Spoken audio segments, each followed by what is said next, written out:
Hey everybody, Roar of the Lions UK, Matt and Ash coming at ya. We are just getting set up as we normally do, just us two today. Hope you're all doing well.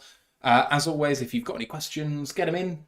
Let me know with adding the channel. Would love to have some questions for later on in the show. We're just recapping free agency today. We're not getting onto positional stuff until next week. Dan Pass subscribing at tier 1 for 2 years, 24 months. Thank you very much, Dan. Absolutely amazing. Says 2 lovely years with you and our Lions. Love it. Carlton Wood, Teardrop Floyd, Brent DeWitt also in the chat on YouTube. If you want to come and say hi, I'll give you a shout out just before we start. Love to see you all. Ash, how you doing, mate? I'm all right. Just still aching from football training at the weekend. First proper games this weekend, all the way in Norwich. So I'm going to look like a zombie on Monday morning. Norwich. Ugh, that's a Yeah. long way. It doesn't look like it on a map, but it's basically, there's no major roads to get there. No, yeah. I looked this when I was at work. To get there for 10 o'clock in the morning, I'm going to have to be waiting outside the pub that my coach usually picks me up at 6 o'clock in the morning. So Nice. I'm Nice, going good to stuff. die. Hello as I'll well have to wait. to Mike the Marine and Ward Guthrie as well. Sorry, mate. I was about to say, and the worst thing about it is my team wears purple. I'm going to look like a bloody Minnesota Viking. I mean, what sort of purple are we talking? Is it Viking purple or is it Baltimore purple? Because one's more acceptable than the other. Ooh, I think it's more Baltimore purple. I'll have to, because That's... hopefully my jersey's getting delivered this week to the club, so I can wear it on Monday, and then everyone can ridicule me. Oh dear. Dan Pass says that's a beautiful part of the country. It is Norwich. The only fact I know about Norwich is that it has the most Christian buildings per square mile in all of Europe. Yep. It's an incredibly, well, not religious place, just a lot of religious buildings, and the churches per square mile is insane. But there we go. Debt Fan Man in the chat as well saying, hey, peoples. Hello. All right. I think Andrew Walker in the chat as well saying even Matt Nash. Hi, Andrew. I think that we're good to go. Has there been any news around the north that I've missed? Because I only did this a couple of days ago and I don't think I've updated it. I think you've got everything. You've got the major ones in the around the north, like the Yeah. big signings and that, such as Minnesota getting my favorite free agent that I didn't get. Yeah, I see you highlighting that there. There was also a soccer player called that, I think, as well. I'm pretty sure there was a soccer player um, called... Former Chelsea loanee used to go into like PSV and all that, Yeah. like to Eredivisie every year back in Mm-hmm. the early 2010s of the Chelsea loan FC. Ward Guthrie asks, do you have any ideas about how the Lions are going to replace Jonah? Let's just get that in now. No. But we are going to potentially profile offensive linemen in the draft next week, which will feature not exclusively, but quite a lot of left guards. So there's that. There's not a lot in free agency left, if I'm frank. So There's the only one I can think of, and because he has played there for Baltimore, but he's been playing mostly right guard for Browns, and I think he's played for the Giants as well with it. Kevin Zeitler, but he's a big name. big name. In fact, it surprises me that he's not gone. Let me have a look at Spot Track and just see what they say in terms of available guards. Laken Tomlinson, Cody Whitehair, Kevin Zeitler, Mark Glowinski, Andrus Pete, who has been awful, Lucas Tomlinson Patrick, awful. Evan Brown. Dalton Reisner. Yeah, he could be an interesting shout. I mean, if anyone wants to take a flyer on someone who's definitely going to get injured, they could try Trey Turner. No relation. There's no one else there that I'm interested in, really. Yeah. No, I don't think so. Andrew says, how's draft trip prep going? I mean, I think as far as we can do, we're basically there. I just haven't rented a car yet, which I really need to get around to because otherwise the prices are going to go through the roof. We haven't been told that our accommodation's cancelled on us yet, and I need to pay for it in 2 days' time, and that's $1,200. So that's going to be fun. Yeah, well, we're going to be committed to it then. Yeah. Yeah, but I think our location is great. Even when we were looking at other places, I'm like, this isn't quite as good as where we are. And someone mentioned some sort of public transport, which is really good up to around our location. So I think we should be good to get home at any time of day. So I'm really happy with where we are. And the money wise, yeah, it's a lot. But the thing is, if you told me it was going to be a hotel for a week for $600, like that's pretty good value. So the fact that it's a house is even better. True, yeah. Ward says, where in the UK are y'all? When I was a cub in the 70s, I lived in Metro London, SW19. That's Wimbledon. My surname is pronounced Goucher, spelled Gouchy.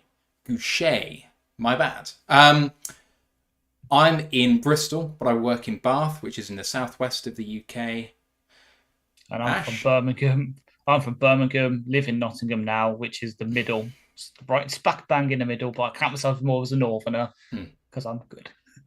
And I actually lived for a year not far away from SW19. My mate lives in SW19 at the moment. One of my best friends from school. And I lived in Balham for a year, which is, I don't know, 15, 20 minutes away on the tube. So not too far. I know the area pretty well. Brent talking about loving DPJ's signing. He's saying he would have caught at least one of the 2 passes that Reynolds dropped in the NFC title game IMO. I'm not going to lie, I'd rather have Reynolds than DPJ. DPJ, reliable, not saying he's not, but Reynolds was basically reliable for the entire season. He was one of the highest rated guys in the league when it came to reliability. And halfway through the season, was it? Like it was incredible how good he was. I think it's through the first 4 games, all 18 of his catches went for either first down or touchdowns. And then there's obviously the thing that's come out recently, if you've listened to the Detroit Lions podcast, that supposedly he was carrying a rib injury into the game that might have affected his performance. That's on the Dr. Liao segment of the podcast. Brent just said, any decent interior OL still available in free agency? Brent, you literally just missed it. Someone asked about left guards, and we just went through the list of what was available. So rewind about 10 minutes, and it will be there for you. Sorry. Carlton saying, regarding quality free agents, could be agents think some vets will make more money after the draft. Yeah. A lot of that happens, but I don't think we're there yet. I think we've probably got another week, maybe, of a gradual amount of signings happening as stuff sorts itself out. But then I think you're probably right. And there's plenty of free agents who kind of don't want to sign until after camp is done. You know, there'll be plenty of signings come pre-season time in sort of August or something. So there are definitely waves of that sort of thing available. Dan Pass said, Dan made sure Josh Reynolds hit a bonus at the end of the year. Hope he comes back. We did him a solid. The whole team did him a solid. They really fed him to get there in week 18. Yeah. And it really showed, actually, how much they like him. But it's still a business. We showed that we appreciated his efforts last year for what he did last year. And if he comes back, then great. If he doesn't, he's earned it. Yeah, exactly. And it's partly that, and it's also because I'm not ragging on his character, but it might just be that he knows I don't want to say hatred, because it's obviously misplaced hatred, but massively. The pressure, the massive pressure of him essentially costing us a chance in the Super Bowl, that might weigh on him. He's like, I just need a fresh start somewhere where I don't have that pressure on me. I can just get back to being himself. Because he will find that chemistry with other, like obviously he's been doing with Goff. It's just find that chemistry wasn't there in Tennessee, which is not to blame him, because Tennessee has doo-doo for quarterback still, and it backed it then. Go somewhere where there's a decent guy who could just hit him in stride, he'll be fine. Carlton saying, well, what we were offering him and how long. I mean, the thing about Reynolds is that he was picked up off the scrap heap, and while he's been good for us, I'm not sure how the league is going to view him, and the longer this goes on, the lower his demands are going to be. So, you know, there are teams out there desperate for wide receiver play like the New England Patriots and other similar teams who just have no one at all. What about the Chargers? They could do with someone like Josh Reynolds. He hasn't been signed yet. So yeah, I wouldn't be surprised if we're offering him 2 years, 5 million, 2 years, 6 million, something like that. And he's like, I want more than 3 a year. And it's like, I don't think you're getting it. Yeah, I think he's doing the same as Tyler Boyd, because it's come out today that Tyler Boyd is waiting until Mike Williams signs for a new team. Then he's going to choose where his team is. So I think it might be the same, because Josh Reynolds and Mike Williams are kind of similar. Apart from Mike Williams is going to go for about 5 times the money. Yeah, but it's because obviously, I agree he's going to go for more money. It's just because that's one. Then obviously he doesn't want the sign for the same place as Mike. He signs, and then 2 minutes later they sign Mike Williams for 5 times the money, and he's sat on the bench. He wants to play. I think same Tyler Boyd, even though Tyler Boyd's a slot and Mike Williams is definitely not a slot. No. Dan Pass says Riz was hard on Josh for me. Vilder's unlucky helmet bounce, Gibbs' fumble all contributed to the second half against San Francisco for me. Everyone played their part in the loss. 100%. Everyone played their part in that loss. And the thing is, if he catches one of those 2 balls, yes, it increases the win probability. Of course it does. We had the fumble. We had other things go wrong. I mean, okay, if we run the ball at risk of fumble, and if we put it in the air at risk incompletions or interceptions, we could have still lost that game even if he caught one of those passes. So it's not like it's you lost us a chance at the Super Bowl. Yeah. It's a team effort. Exactly. No one's mentioning, except for when he didn't resign, Chase Lucas not downing that punt at the 1. That was a momentum flipper, because it meant they got a touchback, they got good field position, they could run out the clock. Imagine what things were like if they ducked down at the 1. Would they have run the same plays? No, because we would have blitzed the hell out of them to get a safety. Yeah. Yeah, absolutely. And with all of that said, shall we actually start recording? Yeah. Because all of this good stuff is just for you guys. It's not for the audio guys. They don't get to hear this. Right, I'm just going to copy Discord link, so I don't have to do it later. I'm going to copy the merch store link. Thank you to whoever bought merch this week, by the way, because someone bought $85 worth of merch. What? I thought it was really cool. That was great. So we need to bring out some draft stuff, and I need to do it quickly though, because I want to actually design something so I can buy it and then take it with me. And I'm running out of time. Yes. So we need to put our heads together for that. If anyone's got any ideas for merch that I can quickly design, which isn't going to take someone who's massively technically skilled, that would be great. So what you're saying is we have to wait for the Long Snappers Union t-shirt to come out. Something like that. LSU. Yeah. Huh. All right. The true LSU. Where is record? There it is. Right. 3, 2, 1. Recording in progress. Well, welcome to another edition of the ROTL podcast, episode 260. Hey, Mr. DJ. My name's Matthew Turner alongside Ashley Soden. How you doing, man? I'm doing great. I hope I'm not going out of limb here. I love the Madonna reference. Put the record on, man. This is a free agency recap show. Apologies for there not being an episode on the audio show last week. We dedicated an entire live episode to the opening of the legal tampering period for free agency. I thought I'd get some audio pod kind of content out of it, but as it went on, it became abundantly clear that that's not really what we were going to get. So if you want to hear what happened, it's on YouTube. It's got plenty of views. Not a lot happened for the Lions quite early, but there were some explosions early on. Yeah. The Cousins signing kind of hit as we were live. It was a good, fun show. Unfortunately, just not something we could put on the audio part. Yeah. The clips are coming. I just have to clear space on my laptop because let's just say downloading 4 hours of content onto a laptop is not working well right now. There we go. Right, let's get on with this, but just a bit of preamble to begin with. Discord channel is a really great place to be, especially during draft time. Mock drafts forever and all of that good stuff is on there. So please hit the link, which is in the live chat and YouTube right now. The live chat replay is also on. If you're on the audio show and you don't know where that link is, go onto the YouTube channel, see the chat at the start of the show. You'll see me post a Discord link. You can come and join us there. College Football Podcast. It's coming at some point. I'm apologising in advance for and not quite getting to that busy period for work. They've also got a really special guest they want to bring on who is at the HBCU Bowl working at it. So it's just going to be one of those things where they need their schedules to kind of come together. But that is coming soon. Please don't forget to like the show, sub to the podcast, all that good stuff. You know it really helps us out. Especially us as we get above 1,500 subscribers. Thank you everyone for getting us to that milestone. It's been a lot of hard work to get here and roll on 2,000 because it's been a hell of a journey and all thanks to you guys. Don't forget to add Lions Nation Unite on their Facebook group as well. Facebook.com/Lions Nation Unite. Herman Wall's projects bring the best in Lions content creators together, and also we're monetized wherever you find us. Twitch, YouTube, there's a tip jar down below. If you're enjoying listening to us, want to show some love that way, that would be absolutely fantastic. But if you want to get something back for your love, there is our merch store as well. We're trying to come up with some new stuff. Ward, I should say Goucher. Ward Goucher in YouTube is suggesting a Roar of the Lions grit hat or shirt. I love that idea. Dan Pass wants some socks, but he says he's strange. I'm not arguing with you, Dan, on that one.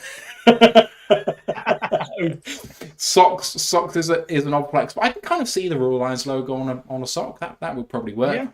Yeah. We'll come up with something.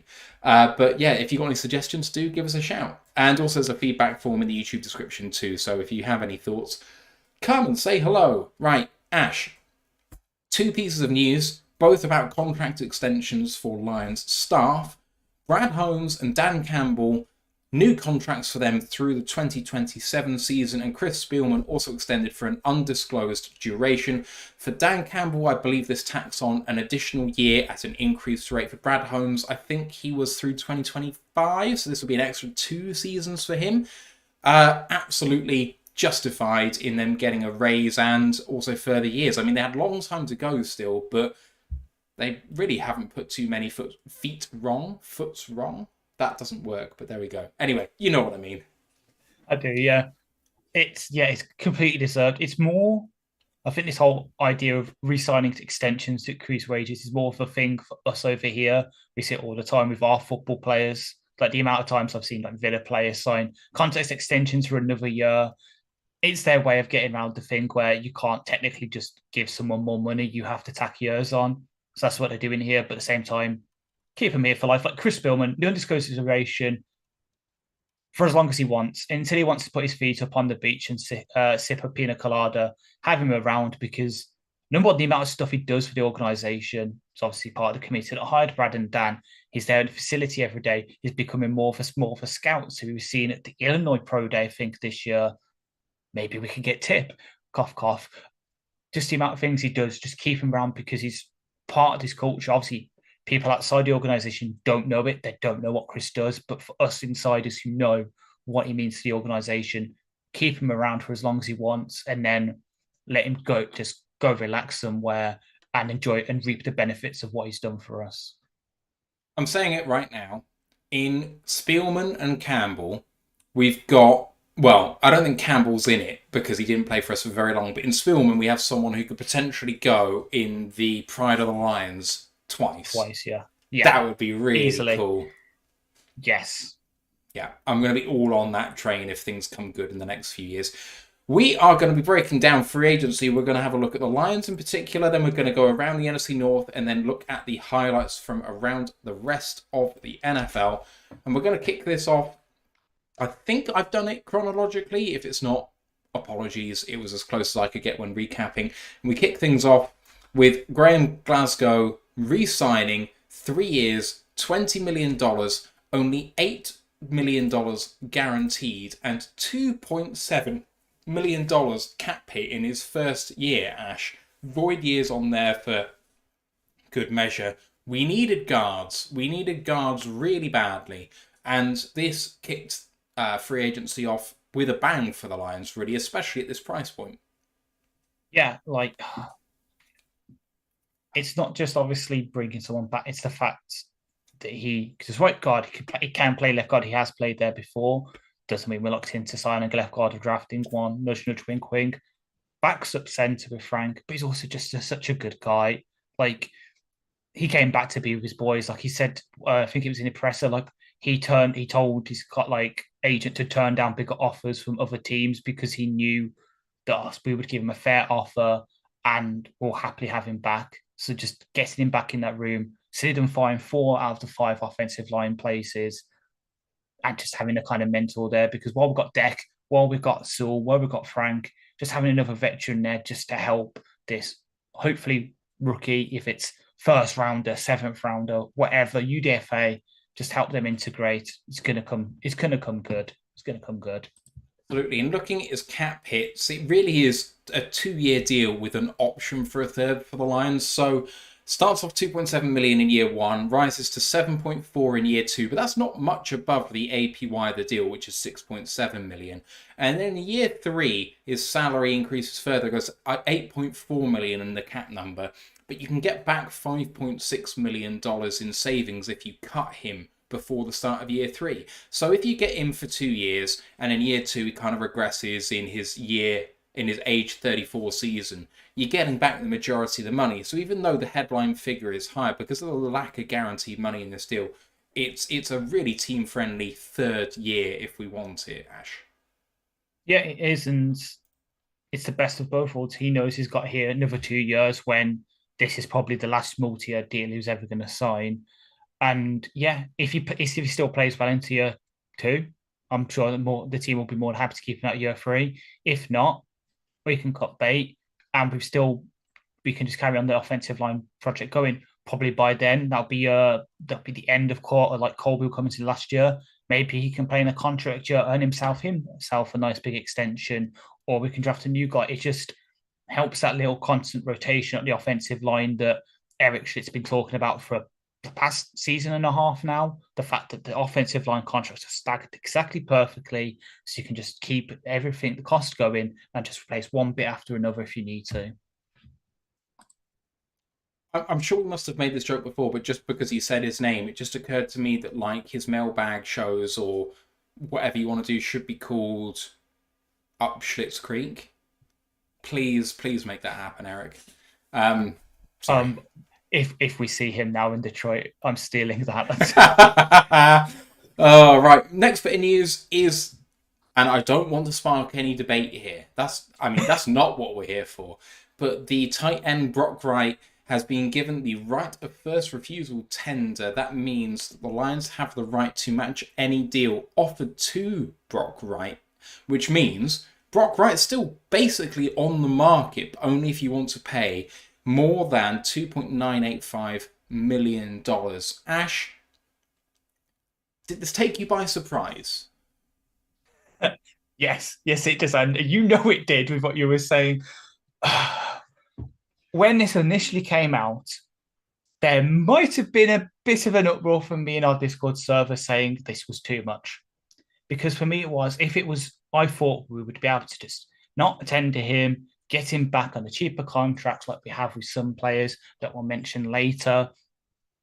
Basically, if he wants to go and test the market and get something bigger, basically get what that San Francisco tight end got from Atlanta. Don't know what the hell they're thinking, but we'll come back to a sec. More power to him. We've still got James Mitchell. St. Silstra's back. We might be able to get a guy late in day 3 or UDFA to basically replace that production. Then we saw the contract that San Francisco tight end signed with Atlanta. And then I was like, actually, this might be a bit under market value for Brock, in which case, hell yes, I'm all for it.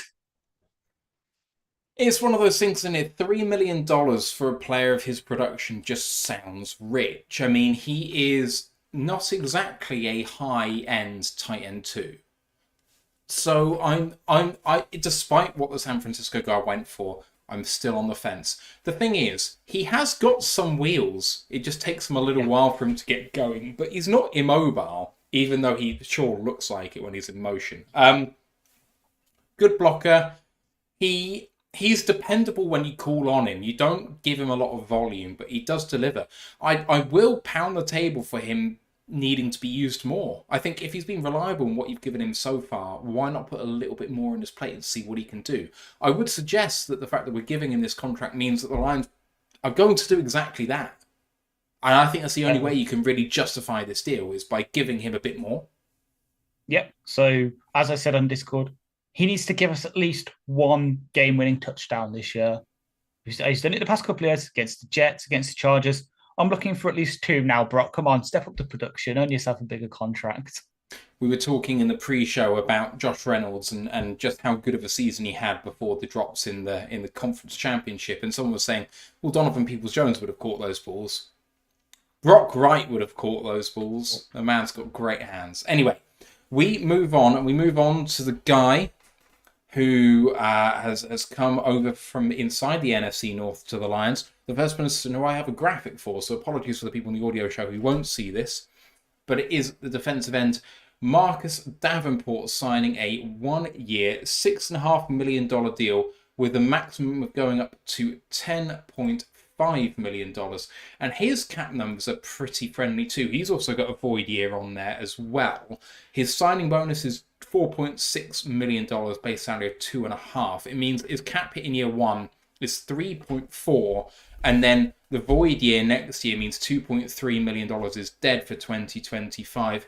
Davenport spent most of last year injured. He played only 4 games. He did get himself 2 sacks, 7 tackles, and a PFF grade of 55.4. But he played 15 games in 2022, which was actually the most he'd played in his career, which really tells you how injury-prone he's been in the years he's been in the league. Came in as the 14th overall pick in the 2018 draft, a pick of the New Orleans Saints, who, of course, we have many connections to, including head coach and defensive coordinator.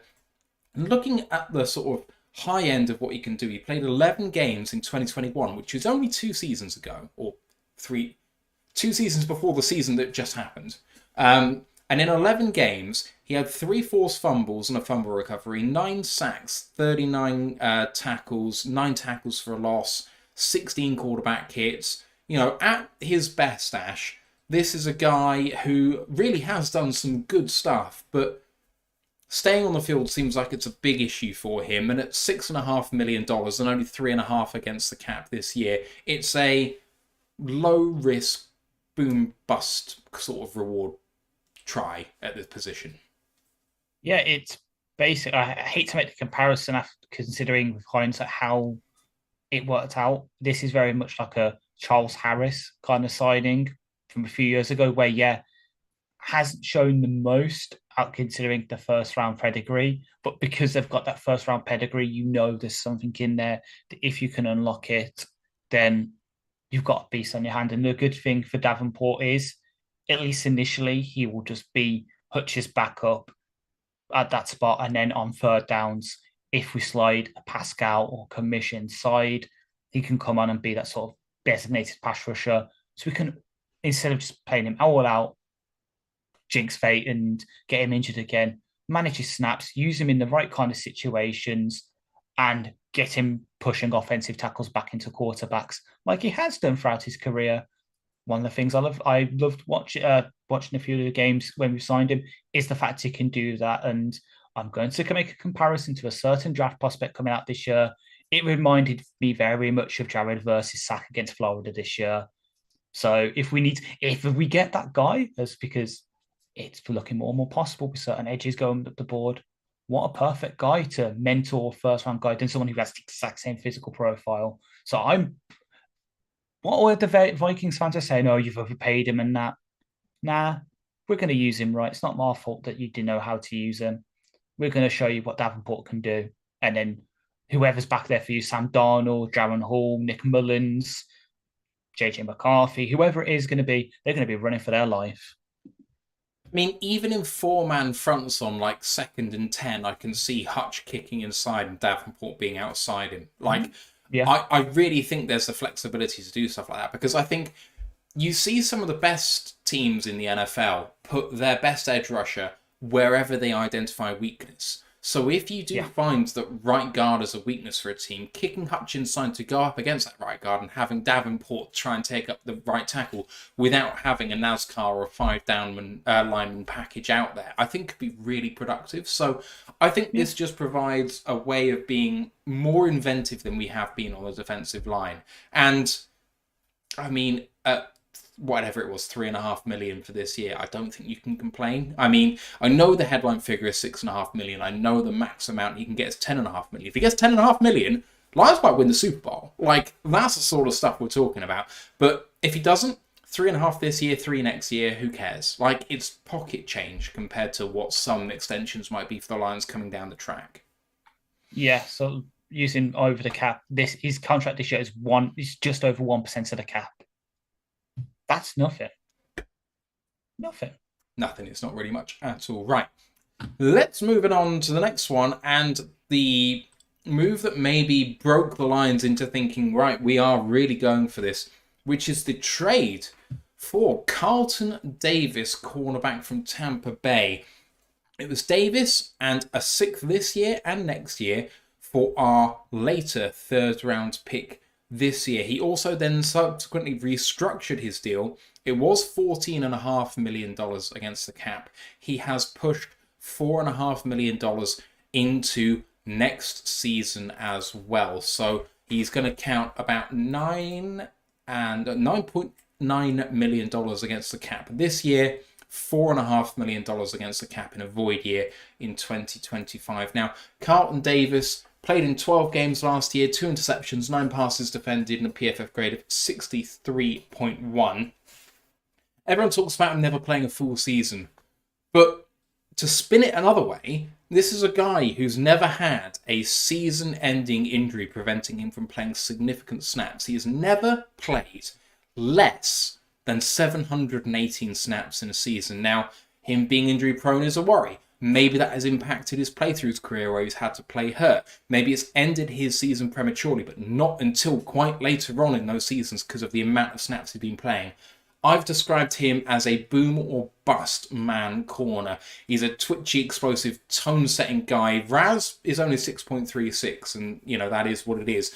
But Ash, with a team sorely needing an upgrade at cornerback, getting him for, taking the trade comp into consideration, it's probably about a mid to late 4th round pick we're doing for a 1-year rental. And it's a little expensive on the high side, but the upside of this is that we have him under control, that we can maybe re-sign him, and it pushes everyone down the depth chart, which I think we can agree is a pretty good thing for someone of his. When I say boom or bust, the boom is really, really good. It really is, yeah. Like, I was really happy when we did this. And we kind of predicted it because it came about 10 minutes after we ended the stream last week. I'm just so happy with it because, it fits what I think we want to do with our defense. I know early in the year, because I was harping on about it, we went to more zone coverage. It wasn't working. We went back to man. It meant some people in our secondary, Cam Sutton, for instance, weren't put in the best position because they can't play man to a cornerback on standard. It was the complete opposite for Davis in Tampa. He's a man coverage corner who was put into a very cover-free zone, heavy system that didn't work for him. So it works out for both sides. They get that cap charge off their books and a 4th round pick that they can maybe use to get some more pieces into that aging defense. We get a potential cornerback one, as you said, pushes Cam Sutton down to cornerback 2, where he doesn't have to go up against DK Metcalf, Justin Jefferson, DJ Moore. The list goes on and on and on. Every single week, he can be used a bit more creatively, and he doesn't have that stress on him. And Davis has been there, done that. This is a guy who, when Jamar Chase was asked who's the hardest cornerback he faced in the NFL, he said Carlton Davis, which sounds great. I'm all there for it. There's a tiny little alarm bell in my mind because I do remember Jeff Okuda saying the hardest wide receiver he's ever gone up against was Quintez Cephas, and we saw how that ended. But in terms of just shooting for the stars, it's so good because he gets his hands to the ball. He's a willing tackler. Yet there's some injury issues. Sometimes gets like a hip flexor injury that rules him out for the rest of the game. But as we'll come on to in a second, we've got the perfect depth signing now as the 3rd man off the bench to come in and replace him, who's also pretty damn good and fits the grit mentality. Let's talk about him now. So the Lions did make another signing at cornerback. The former Raider, Amick Robertson, He comes over, as I say, from the Raiders. 2 years, $9.25 million, including $4.5 million guaranteed. His cap hits are $2.85 million in the first year and $6.4 million in the second year. No void years for him, but it does mean effectively it is a 1-year deal with a team option on a second, because you can get almost $4.8 million back in savings on that 6.4 in the second year. So if he lives up to it, great, play on that. If you don't, thank you very much for your service in the first year. Looking back at his 2023, he played in all 17 games with 2 interceptions and 6 passes defended and a PFF grade of 63.4. He's only 5'9". However, primarily played in an outside corner role, and by primarily, I mean about 85 to 90% of his snaps were taken on the outside despite his height. He had 42 tackles last year, which was a career high, and with all those tackles, he also had a career low missed tackle rate, which was really good to see as well. A fiercely competitive guy, and Ash, at that sort of height, in order to hang on the outside, you have got to have that grit mentality. 100%. And what's his who do we have on our staff that was also a former 5'9" cornerback who had a grit mentality and played hard on the outside? Aaron Glenn. This is basically Aaron Glenn 2.0. And as a former 5'9" who sometimes plays cornerback, doesn't mean you can't get to the ball. You just got to have really good jumping. I don't. Amik does. Just ask Christian Watson what happened when he went up against him at the end of last year's game. That's all we need to know. I mean, you'll need to tell me more on that. What happened to him? So Green Bay are driving to potentially win the game against Las Vegas. Jordan Love throws up a 50-50 ball to Christian Watson. And Meek Robinson, who's got 5 inches less and about 30 pounds less than Christian Watson on him, jumps in front of him, intercepts the ball, game over. This is a Green Bay killer. He already kills the cheese, melts it down.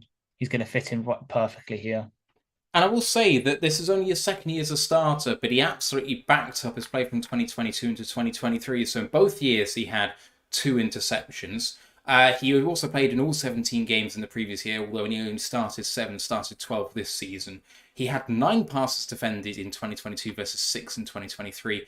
Both seasons had a forced fumble. We had a fumble recovery for a touchdown in 2022 as well. A sack in each season. But as I say, career high in tackles this year, 38 tackles only in the previous year. But a pretty consistent guy. I mean, he's not going to blow you away with high level play. I don't think that's really who he is. I don't think he is a grade A level starting outside cornerback in the NFL. But what I think he is he's absolutely raising the floor of what happens. If he has to play because of injury in December and January, you're in solid hands. He's not going to, for want of a better phrase, shit the bed.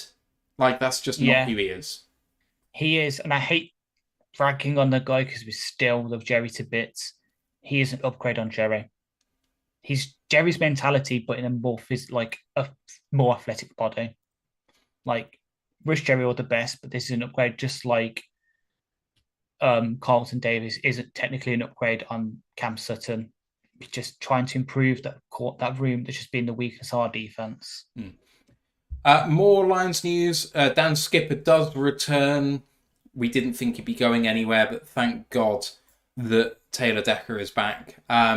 He does get a small discount for us on the cap. His base salary is $1.125 million with a $25 workout bonus, but his cap number is only $1.01 million. There's some sort of veteran discount there for us, but I'm not really sure why. But it is what it is. So he's back with us for $1 million. And let's see whether he makes the 53. But one of the more likable guys for the Detroit Lions is back. And then we come on to the last guy. Sorry? He was about to say, you're ragging on Skip. Didn't you see the video that the Lions put out of him on Madden? Yes. This is a man that is a 99 overall at every single position. He is making the 53. Made a great touchdown pass. Yeah, I was about to say him at punter. Jeez, I was loving that. As much as I love Jack Fox, let's get Skip back there sometimes. Oh, God. Right, let's move on to potentially the biggest signing that the Lions have made this offseason. Certainly in terms of girth, but maybe in terms of impact as well, which is the man mountain himself, DJ Reader. Now, this was my number one target in the off-season. I almost had kittens when I found out he was actually coming to Detroit. I was so excited. And I was even more excited when I saw the contract terms, because I saw rumours out there he's going to get 2 for 28, 2 for 30, that sort of thing. He does come to us 2 for $27.25 million. But everyone knows when you look at contracts, you have to look at the guaranteed amount. The guarantee amount for DJ Reader is $9 million. Meaning, if we cut him after 1 year, it's $9 million. Plus maybe whatever non-guaranteed amount he has this year. But realistically, this is a 1-year deal for the Lions with a team option on a second, on a guy who's been an absolutely fantastic nose tackle in the NFL. I would say, in terms of interior defensive lineman, that this guy has been second only to the greatest to ever do it in Aaron Donald, in terms of the impact that he has in the interior of the defensive line. People argue things in different ways. Obviously, this guy is less of a disruptor in terms of pressures, and yet he's still very good at doing it, but he's a space eater. He's going to open up some things massively for our defensive line. It's really, really good. And he did suffer some injuries last year, especially down the stretch for the Bengals, when it looked like that they were going to, make a run despite not having Joe Burrow. He played in 14 games. He had a sack, 34 tackles, and a PFF grade of 82.2, which means he was a top 10 defensive lineman in the NFL, I believe, at least against the run he definitely was. He's had PFF grades of higher than 79 in each of the last 3 seasons. In those seasons, he had pressures of 32, 34, and 34. So don't just think this is a guy who just eats up against the run. He also does have a bit of pass rush to him, despite his size. And despite him being described as a nose tackle, he actually takes the majority of his reps against with the Bengals in the B gap, in that sort of 3-tech, 4-eye position. So although we're talking about him as a nose tackle, Ash, he's very much got some versatility in terms of where he can line up. For me, he's one of the NFL's best. What do you make of DJ Reader? Yeah, I completely agree. I wouldn't say he was my number one priority in free agency, because we know how much I've been banging on about corners, but he was up there. This is a guy who can just... Yeah, we describe him as a nose tackle, and I did quickly look it up. It's because the Bengals play a traditional 4-3, so they do the more 3-tech stuff. Well, we obviously do 4-3 under, where we do use a 1-tech and such. He will probably be starting out that 1-tech next to Aleem. But the fun thing is, because he's got that 3-tech experience, Aleem's got that one, we can just chop and change to do matchups. So if their right guard is weak against power, while their center and left guard is weak against more finesse, you put DJ Reed at the 3-tech, Aleem at the 1-tech, and away we go. Vice versa. It just gives us, and it gives Terrell Williams, our defensive line coach, just so much versatility now in that defensive tackle room. Still need to add a piece in my mind, because behind them, not so great unless you start moving the edge rushers inside. But just as a starting 2, welcome to the Great Wall of Detroit. Good luck getting past. Do I want to say this? I think I do. It's the most exciting signing for me of the era in terms of free agent or trade moves that we've made in the Dan Campbell, Brad Holmes era. It's just, we have been crying out in terms of the defensive line for someone, we thought edge, who would open things up for Aiden and Aleem. We want someone who's going to attract attention. When we drafted when we drafted Broderick Martin, we said that this is a big guy who's going to command double teams, and that's going to open things up for other people. Barely got on the field. And that's not his fault. He was always a developmental prospect, but that is what we were hoping for at his very peak. DJ Reader is that immediately, and the thing is, he does it fantastically. And the great thing about Reader, there's room for growth. His tackling is not fantastic. He's someone who does miss more tackles from that position than you would like. So when it comes to upward mobility in terms of his grades, I definitely think that there's room there. Now, I do think that that is actually because while he's been at Cincinnati, he's been asked to actually try and attack from that position despite his size. That's why his pressures are actually quite high, despite him not exploding at the gate in terms of just, he's not Aaron Donald. Like, he's not that light. He isn't exploding out of his stance to get to the quarterback before he even looks up. But he's going to beat people, and he's going to beat double teams. And that means, okay, I've got 5 versus 4 on the offensive line. Who do I put 2 on? Do I put it on TJ Reader, who's definitely going to beat 1? Do I put it on Aline, who's definitely going to beat 1? Or do I put it on Hutchinson, who's definitely going to beat 1? Like, pick your poison. Now if we can get edge on the other side right, or if Pascal takes a step, or if Kaminsky kind of becomes a bit more disruptive on that side, I think absolutely any of those things could happen, by the way. So I don't think we necessarily have to draft an edge and we see improvement from that position. But this makes a defensive line that low-key, if everyone stays healthy, might be one of the best in the NFL now. Yeah, I was going to say, I can't think of many defensive tackle duos that, off the top of my head, right now, that take over ours. Maybe that's a bit biased. Like, really can't. Like, definitely not in our division. With Fletcher Cox retiring, Brown O'Donnell retiring. Perhaps, and with obviously Eric Armstead moving from San Francisco. Perhaps not in the conference. The only one I can maybe think of is Chris Jones and whoever they sit next to him if they bring back Mike Danner. But it's a push even then. Because it's, while Jones is high up there, Danner's there. With ours, it's a bit more equal.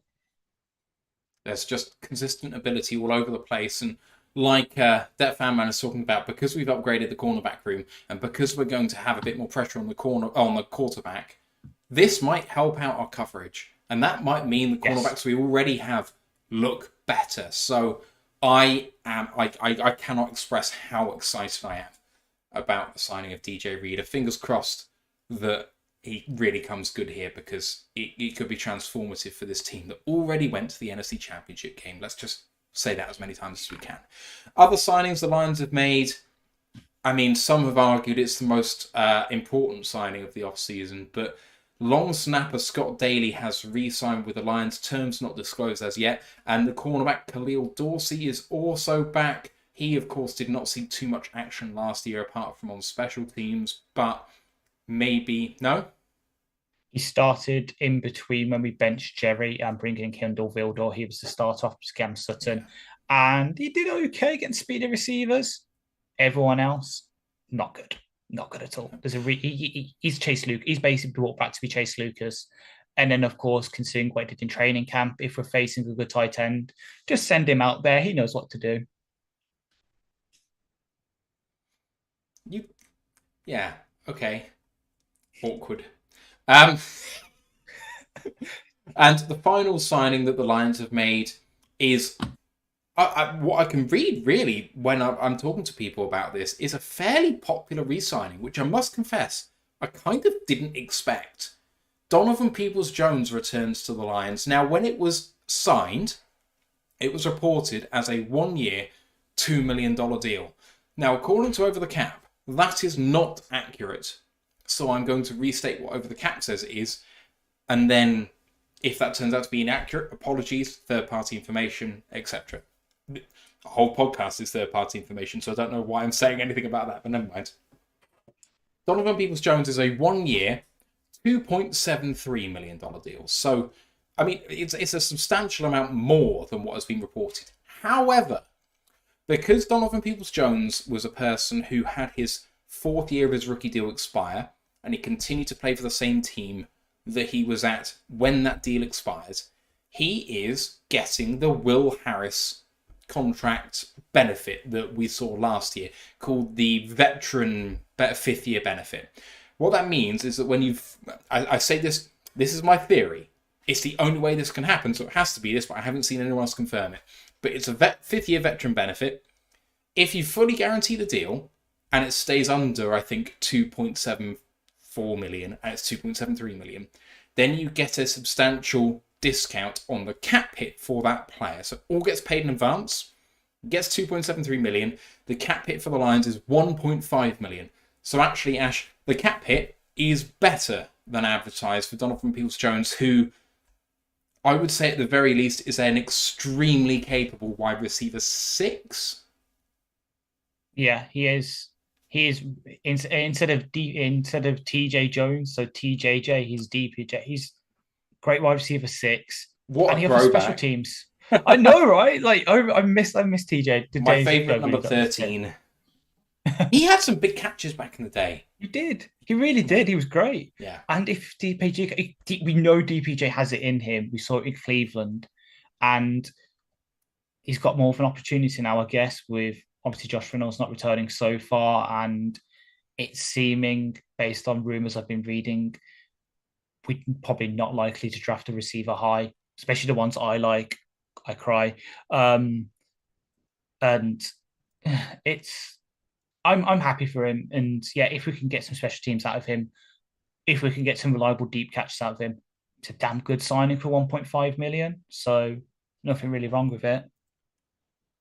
Yeah, I think he really provides the floor for our wide receiver group because the thing is a few injuries and he sees the field and that's fantastic. And his upside is he's going to be a really good player in the NFL. Like, he's never going to be a 1. That is not who he's going to be. But if you're asking me, can he be a low-end 2 or high-end 3? That is absolutely within his future. Can he be a career kind of guy who always catches onto a team for a fairly solid 1-year deal? Absolutely he can, and he's got the right sort of personality for me. I see what happens with him, the effort that he puts in. I really appreciate it. And down the stretch, he made some clutch catches, despite not having a huge amount of chemistry with Goff. He can't have done because he wasn't there long enough. Give him an off-season now with Goff, and we'll see what happens. But people saying, oh, he would have made the catches Josh Reynolds didn't. Well, I mean, Josh Reynolds isn't here anymore, so I hope you're right. I really do, because that could be a big thing for the Lions. That's everything that the Lions did in the off-season, Ash, so far. What do you make of the overall class? I mean, obviously we had some glaring needs. We had some players on the team that we thought might be re-signed by now. No re-signings have happened of currently under contract players. So no Goff new contract, no Amon-Ra new contract, no Sewell new contract. There's some cap that's been taken up by some of these guys, although maybe not as much as the headline figures suggest. Overall thoughts and grade? Today, like, pretty much filled out most of the holes. The only big one I can really see now is safety 3, because as much as I love Kirby, as much as I love Iffy, there's not much to fall back on if Kirby's downward descent continues. If Iffy takes a step back from what it was at the end of the last season, there's nothing really there to fall back on. But other than that, we've signed a cheap wide receiver 4 can play the X role when we need it. Shored up that interior defensive line, brought up a backup to Hutch who can do some stuff. Obviously shored up on the offensive line holes, reworked that secondary yet again, and hopefully it will stick this time. Brought back some of the guys who'll be key, like we all sort of try, and I hate to saying this because it proves what you said earlier last season, the drop-off from Scott Daly to Jake McQuaid was massive, and it showed. Bringing back special teamers, it's so far so good. And obviously we could look back in 2 years' time like we did with some of the signs and be like, actually, yeah, you know what, this wasn't that great. But right now, not much I can fault. Yeah, I'm of a similar opinion. Left guard is obviously also, or left or right guard, depending on where Graham plays, is a massive hole. Now, we'll come on and talk about the Jonah Jackson contract to the Rams later, but left guard does need to get filled. It's the only major starter need that we have. But we had arguably 2 starting corners. It depends what you think about one of the guys that we have already. Defensive tackle, do you really think Broderick is going to start? I have my doubts. So that was a big need.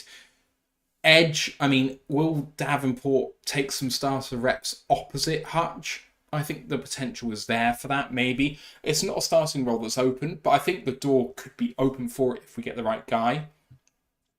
So there's been a few starting roles there, and then, you know, Reader coming in is just unbelievable to me. I would conservatively put this at an A, with upward mobility to an A+, because if we have a run at the Super Bowl again, the Lions are just in a much, much better place now, assuming health, to hit it. Depth needs building. That's what the draft is for. Couple of starters, couple of pieces of depth will be sorted. I'm very, very happy sitting here right now. I did not think we'd do as much as we have. When we started the Yeah. process, I thought we'll be low key. And maybe we have actually been a bit low key, but the moves we've made have all been part of a plan. When you have a look at around the NFL in terms of teams like Jacksonville, in teams like, I'm going to go out there and say Tennessee, which maybe doesn't appear particularly fair, but I think they are True. kind of spraying about all over the place. Some people really like what Minnesota has done. I don't. I think it's a team without a plan. If you have a look at what the Lions have done, there's a point behind every signing. There's a reason. And I think that's what other teams lack, is an idea of why. They're like, oh, there's really good players available. Let's go and get him, without consideration as to where that guy fits in the overall plan. And Brad Holmes, he knows what he's doing. Yeah, exactly. Like I agree with the Tennessee take, as we'll come on to. There's a signing there's got down there that it's going to be interesting. But obviously someone was bag chasing. I also have to throw it out there. I get the process of why you did it, and again, I've just seen you change that exact signing that was bringing into my mind with this. I can see what Carolina's kind of trying to do, but at the same time, I can't, because they've made big signings, and yet they did the whole thing with Brian that we'll come on to later that I'm going to laugh about. So it's very calculated by us. I'm all for it. So full steam ahead. Everyone else doesn't get it. So what? They didn't get our draft last year. Look how that turned out. So, all right, let's move on to the rest of the NFC North. And we're going to start out with the Chicago Bears. Now, they have made a few signings. Some, I would say, pretty impressive. Some interesting. Some hilarious. So we'll cover all of that now. And they started out with maybe something that a few people feared, which was the safety Kevin Byers. He obviously went in a trade to the Philadelphia Eagles as they were ring chasing. It didn't particularly work. He signed on a 2-year, $15 million deal that has $7.4 million guaranteed. It's a true 1-year deal with a team option in the second year, because in the second year, it's an $8.5 million cap hit and only $1.5 million is dead. So they can get back $7 million of that cap hit if they don't like what happened in year one. DeAndre Swift has also joined our division rivals, which I think probably came as a little bit of a surprise to everyone, especially given the contract he was giving. 3 years, $24 million. $8 million a season puts him 8th in the running back rankings in terms of contracts APY. You might be saying to me, okay, I've seen this record before. I know Josh Jacobs got a 4-year deal, but really it's a 1-year deal. DeAndre Swift got $14 million guaranteed. He cannot be cut into year 3 because he only saves you $500,000 in year 2 with a $9.3 million cap hit in year 2 before 8.8 in year 3, 5.8 in year 1 as well. I mean, Ash, I'll stop there for these two guys. But Byard and Swift, one, I would argue, good with upsides, but maybe not going to be around long enough to see the Bears be relevant as a team. And in Swift, well, we know all about him, but they didn't want to give Montgomery this contract. Exactly, yeah. Like, I know I liked the trade for the Eagles to get Byard initially when it happened last season, because I was like, Byard is a good free safety. Didn't work out.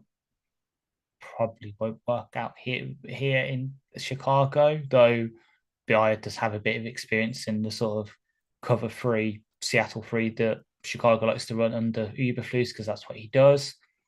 As for Swift, congratulations, my sir. You took your one good year at the Philadelphia Eagles and turned it into a big contract. Must have taught you some good economics there in Georgia. Enjoy it.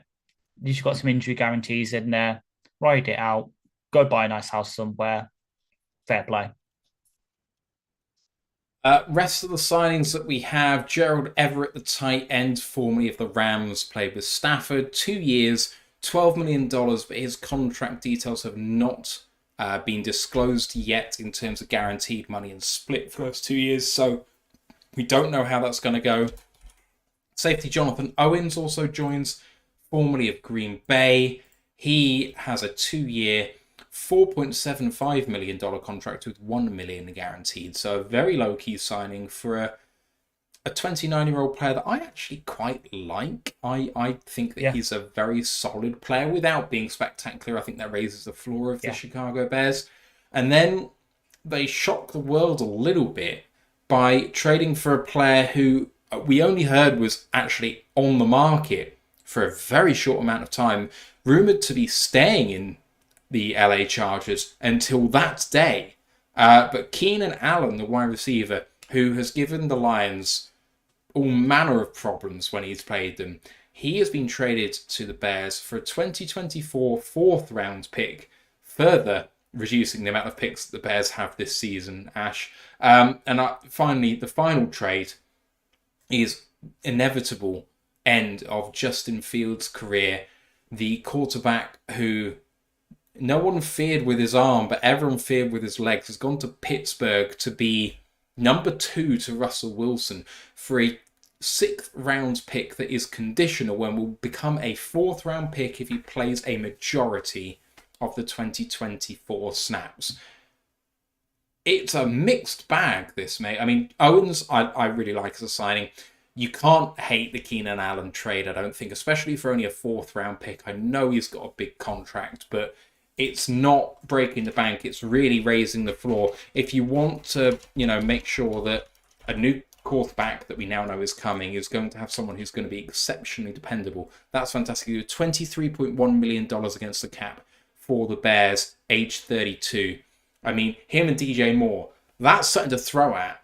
But then the return for Fields is simply laughable. And I don't know, maybe we can debate about why that is the case, but a word on those three before we have a look at the class as a whole? Well, I'm including Jarrett Everett there because you kind of overlooked him, which makes sense considering it shouldn't have happened. Why are you demoting Cole Kmet? Cole Kmet is a good tight end, and now he's basically going to be a tight end too because you decide to go and sign Jarrett Everett. Dumb move. Did not like that. At least, Owens, his wife, is going to be flipping for joy that she doesn't have to get 2 flights now. She's got an easy connected to Chicago. And for those that got the gymnastics joke there, yes, I did make a pun. I love and hate the Allen trade. Hate it because obviously we go up against him, but also love it because it's very much this is the year 2020 kind of thing. Keenan Allen gave us some issues last year. He's not the big explosive receiver he was back then. He'll be a good 2 to DJ Moore, but I don't know. Maybe that's part of the reason is the force of the contract and also because of the age. If Allen comes out with 800 yards, that'd be mighty fine, and I'll be happy with it for them. But there is some risk there, and I'm saying all this knowing me probably in 5 months' time when it comes to fantasy football season, I'm going to be drafting him like an idiot. So better put my money where my mouth is. Where's this slander for Keenan Allen coming from? The guy had almost 1,250 yards last year and 7 touchdowns, 108 receptions. Yeah, but the standard is because there is risk there. I see it does have upside, but he has had injury issues the past couple of years. The age is getting there, and it's not the home run trade that I believe. I'm not saying you'll think it's a home run trade, but for me, there is risk there. There is elements of it could not working out. Like if this was 2020 when he just come off that ACL, comeback player of the year, it'll be all there. But I don't know. Especially with we don't know what that offense is going to look like. We know Caleb's going there. Might as well ask Anton Ridis. Can you name a receiver that Caleb Williams had last year? Rice. And the only reason you can name him is because his dad's famous. No, he's one of my favourite wide receivers in the draft. Screw you. Well, thank you. Screw you. But but it kind of proves my point, though, doesn't it? I don't know if Caleb can sustain. Look what happened when they brought over Addison from Pitt to be with Caleb in that year 1. Addison took a plummet. It might work out well for Caleb, but for Allen, I don't know. They're going to spread the ball around. They've obviously got 2 tight ends now, and Allen for me is probably going to go in the slot. I don't know. I don't like the Allen. It's a good trade overall for them. I just don't think it's going to work out. Don't like the Everett signing. The Owen signing's good, and Fields for 6th. I don't care what they said. They did him good because he wanted the Steelers. They couldn't get anything. It's stupid. And also, Kenny Pickett, what the hell are you doing? Like, you could have easily beat out Russ. Fields can't. So, Keenan Allen, I know he's not the guy he was 7 seasons ago, but let me just run you down the stats from his last 7 seasons in terms of yards. 1393, 1196, 1199, 992, 1138, 752, 1243. 1 blip year of injury, 1 year last year with a bit of injury problems, and that's the most yards he's had in the last 6 seasons. He only started 13 games. The previous year was 10, but then 16, 13, 16, 14, 15. So I would say 2 years with a bit of here or there, but I don't think he's been an injury-prone player in his career. In terms of yards per game, last year was the highest he ever had at almost 100 yards a game. But see, with the last year thing, you got to bear in mind they did not have Walker Williams for most of that season, so they had to force feed him the ball. Yeah, but that's not. But arguably against a player where a team on defense can go, well, this is the only guy getting the ball, you might see, even though it gets peppered with targets, that actually maybe his usefulness reduces because they just put 2 men on him all the time. It didn't affect him in that way. So I would argue that has actually elevated him in my head in terms of what he can achieve because he did it being the only guy. Maybe, but then for me, I think I've got to check it, but I think Herbert was one of the best tight ball windows. Maybe having the 2 guys on there is good for Allen and good for Herbert because that's what they do well. Where you've got DJ Moore's probably getting attention, he might get more open in terms of separation, but I don't. Again, yeah. It's maybe it all comes down to that we don't know what's going to happen with that QB. Caleb Williams could come in and be the next coming of bloody Tom. I don't want to say Tom Brady because he's not like Tom Brady at all. Be the next coming of Joe Montana, where he has a bit of mobility, can get the ball out quickly, do all that. Or he could be the next Jamarcus Russell. We have no idea right now. We have no idea. So on Fields, just to move on to that, yeah. I was listening to the Athletic Football Show today, and Diana Rossini, their insider, was talking about Fields and framed it like this. And when you frame it like this, I think it can be seen as the Bears doing him a solid. Not in the way that people were thinking, though. Not about thinking about where he's going now, but letting him go at all now. So she was of the opinion that they should have kept on with Justin Fields in camp, allow a quarterback in training camp to go down injured, a starting quarterback where they have no replacement, and you'll get that 3rd round pick or maybe even 2nd round pick that you're looking for because of desperation for a high-end backup, low-end starter with ability to become a long-term guy. And instead of waiting for his value to rise through necessity, they gave him the ability to say where he wanted to go now. Now, I think through that lens, that makes total sense to me. Does it to me? Because I would have preferred to do that because if you were Justin Fields, where would you rather go? Somewhere where you know you're going to be the backup right now. Admittedly, because I know Russ has signed a very low contract, but that's because he's getting all that money from Denver. Let's go somewhere where they've literally just signed someone and they've traded away who was already somebody traded 2 years ago to be a 1st rounder to make sure he's a starter, or wait and then get that opportunity when I don't know. I hate to say it, but let's say Stafford because he's got the injury. Stafford goes down, you get traded to the Rams and you're their starter and you've got that chance then to play all those games, ball out and potentially earn yourself a big contract to starting job somewhere else.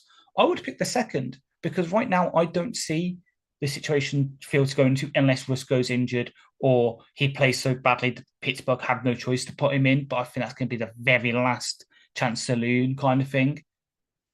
He's basically relegated himself to the kind of, because I'm going to say Geno Smith because high pick, but then had to go back up for a while. That kind of career path where he's just going to be career backup, and maybe he does finally get that year 9 one where he finally gets a starting chance somewhere and gets it all back. That's a long time to wait. For me, if I was him, I would have bide my time, and then being able to choose that spot, say, okay, Rams have just had Stafford go down, send me there. For me, that's more doing him a solid than shoving him somewhere to be a backup, because you need to make your new number one pick happy, because he's not going to have any competition in the room. I think that the Pittsburgh Steelers are playing a blinder in terms of PR, because they're giving all this love to Russell Wilson, saying, you're our starter. But I'm telling you right now, that's going to be an open competition, and I wouldn't be surprised to see Justin Fields start by week 6. I don't even think Wilson will get necessarily until their bye as a starter. And if he plays badly, and I don't think he's played particularly well the last couple of years, Fields will be in, and they won't hesitate to pull that trigger because of what Fields can provide.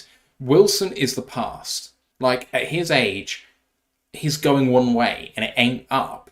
Whereas Fields has got plenty of time left, and if he works out, sky's the limit for that guy. Like, I know some people in the national media have said, see, I told you, or we've had the Athletic Football Show lead speaker whose name escapes me.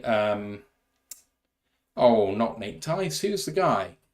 Robert Mays, who is a Bears fan. So basically, there's a myth about this untapped potential that Fields has. Yes, the Bears organisation hasn't been good for him either. However, I don't believe that Fields has this top-end ceiling that everyone's talking about. He may be right, but until he's given an opportunity in a good system, I still believe there's something more to give there.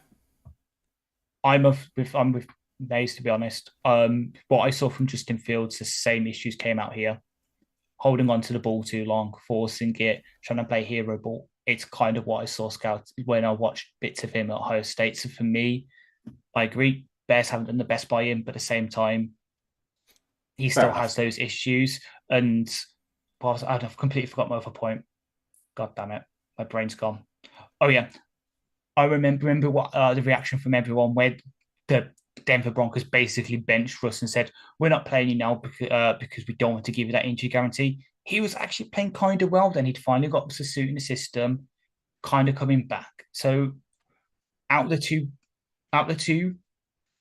Fields, yes, higher ceiling for sure. He might be able to hit that pinnacle of like really good quarterback. But for what the Pittsburgh Steelers are right now, which is a team which still hasn't had a losing season under their head coach, which is mad, Russ gives him that he might have that lower ceiling, but he has also gives him a much better floor of he will be able to hit Pat Fryermuth, George Pickens. He'll be able to use those receivers a lot better than what I think Justin Fields can do. So it might be that come the end of it, if Russ is really dog shit by trade deadline, then yeah, Fields comes in. But I think right now Fields is definitely coming in and he's being the backup, and that's all he can hope for. All he can hope for is Russ gets injured, or Russ is really so bad that they have no option to put him in. And it also is a completely, I think him and what Russ need in terms of systems is completely different as well. Like, yeah, Russ is very much use the middle of the field, that kind of thing. Fields is very much play action, run game, deep shots, which could work with Pickens. I could see that work. If Fields is the starter, I am trying everything to George draft Pickens because those deep balls are going to be deadly, but I don't know. It's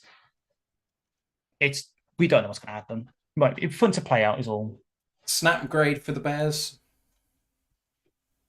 See, they get at least a passing grade because Biden Owens a good signing. Swift, if he stays healthy, could be okay. Everett's a good tight end. Allen said is good, but value for Fields. Losing a draft pick for Allen, especially a high fourth, and then needlessness for Everett and the high cost of Swift. It's passing. I'm with you as well. C is the most I can give, even with Allen really bumping that up quite a bit. On to Green Bay. David Bakhtiari, long-time left tackle, long-time injury-prone player, has been released, saving the Packers, and this is the technical term, a shit ton of money. Running back Josh Jacobs has come over from the Raiders. The 2022 rushing leader has come over. Dual threat weapon, former first round pick of the Raiders. I think he's an absolutely spectacular player. The headline figures in the contract, 4 years, $48 million, but in reality, it's a 1 year, $12.5 million contract. He's going to count $5.3 million against the cap in year 1. And then actually in year 2, he's going to be $11.3 million against the cap. There we go. Roster bonus.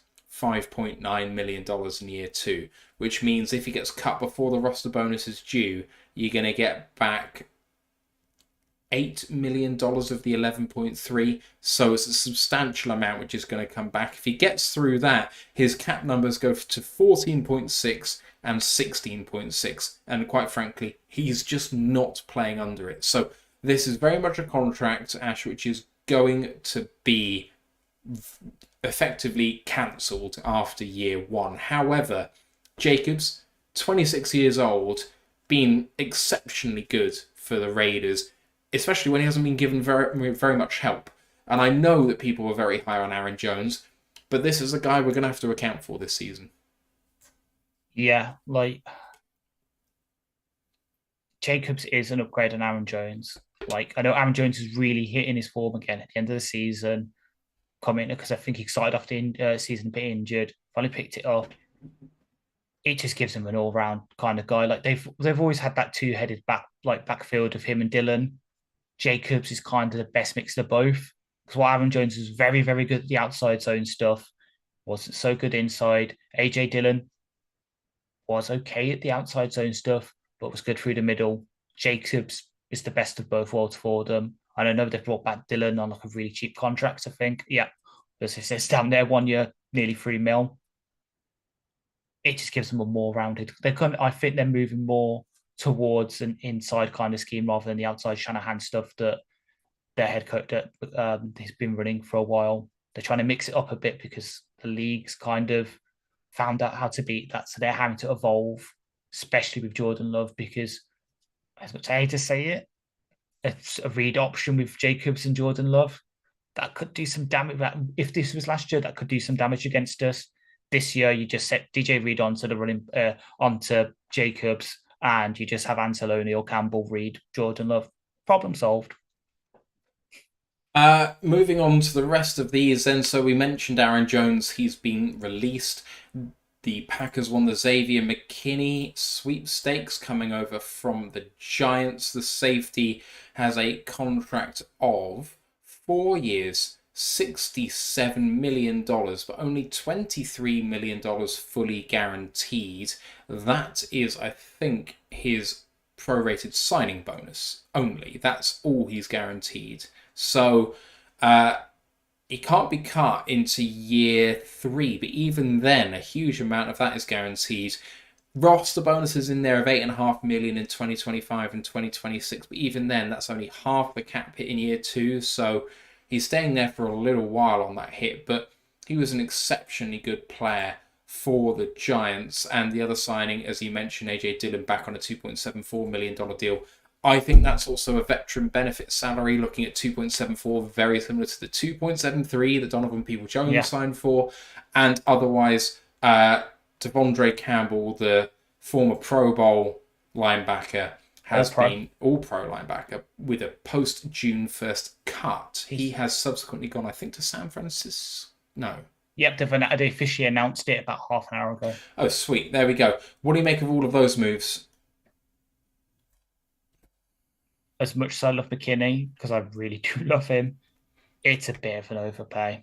Especially given the safety market as it is. Yeah, exactly, yeah. He's going to be a bugger to play against, though. I've got to admit, he's going to be a bugger to play against. But everything else kind of makes sense. Like Jones, as we said, brought in Jacobs. We'll come on to a minute to where Jones ended up. Campbell, I like that signing for San Francisco. Don't like it for Green Bay because that just means more snaps for Quay Walker. And we all saw what happens when Quay Walker plays the Lions. So long may that continue. And then Dillon. Poor refs. Quadzilla. Poor refs, exactly. Yeah, poor refs. Poor training staff. Poor people on the field goal units. Poor Packers coaching staff have to deal with it. True, yeah. And then AJ Dillon, they brought back Quadzilla. Might they move into fullback and use Josiah DeGuara, their third-round tight end, actually as a tight end? Who knows? We'll see. All right, snap grade for them.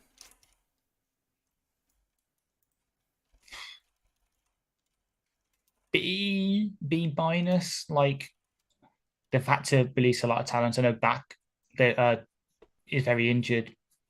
That's fair. Jacobs is a good signing. McKinney, good signing, but an overpay. But then releasing Jones and Campbell, who have been big guys for them, it kind of does drag it down a bit. And they could have used a bit more help, especially at corner. I do not trust their corners whatsoever. So it's good for us, bad for them.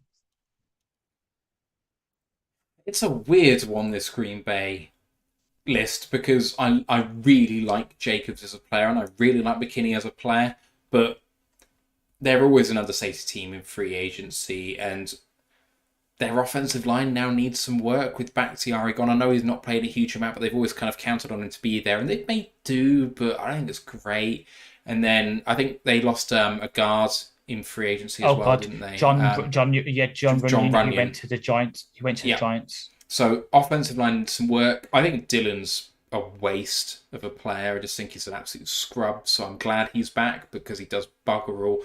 And Campbell's a big miss, as you say. So McKinney's obviously an up arrow, especially compared to Jonathan Owens, who we talked about, who went to Chicago. But Darnell Savage, yeah. Yeah, Darnell Savage. Savage, I think, more of a slot player, really, but I don't know. We'll see. I would give it B minus, C plus. It doesn't move me particularly. Let's move on to Minnesota Vikings, and they were the ones who made, I think, the first signing of the entire free agency period, getting the edge rusher Jonathan Grenard to replace Danielle Hunter. He is going to get a 4-year deal worth $76 million.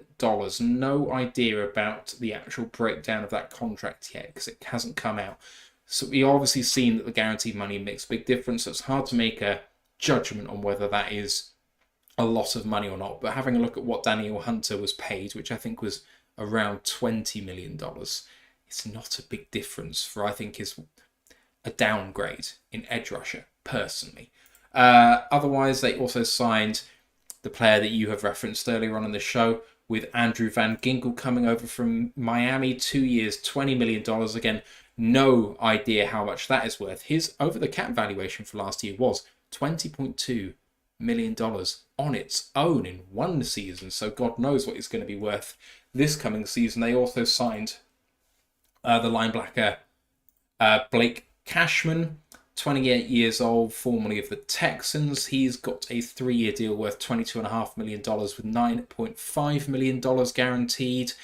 It's not a true 2-year deal with a team option because there's a lot of dead money in that second year with no roster bonus. So he's going to be around at least for 2 seasons for them. They also have Sam Darnold coming in, 1 year, $10 million to replace Kirk Cousins. I mean, we all had our own opinions on Kirk Cousins, but one thing's for sure, he was certainly better than Sam Darnold.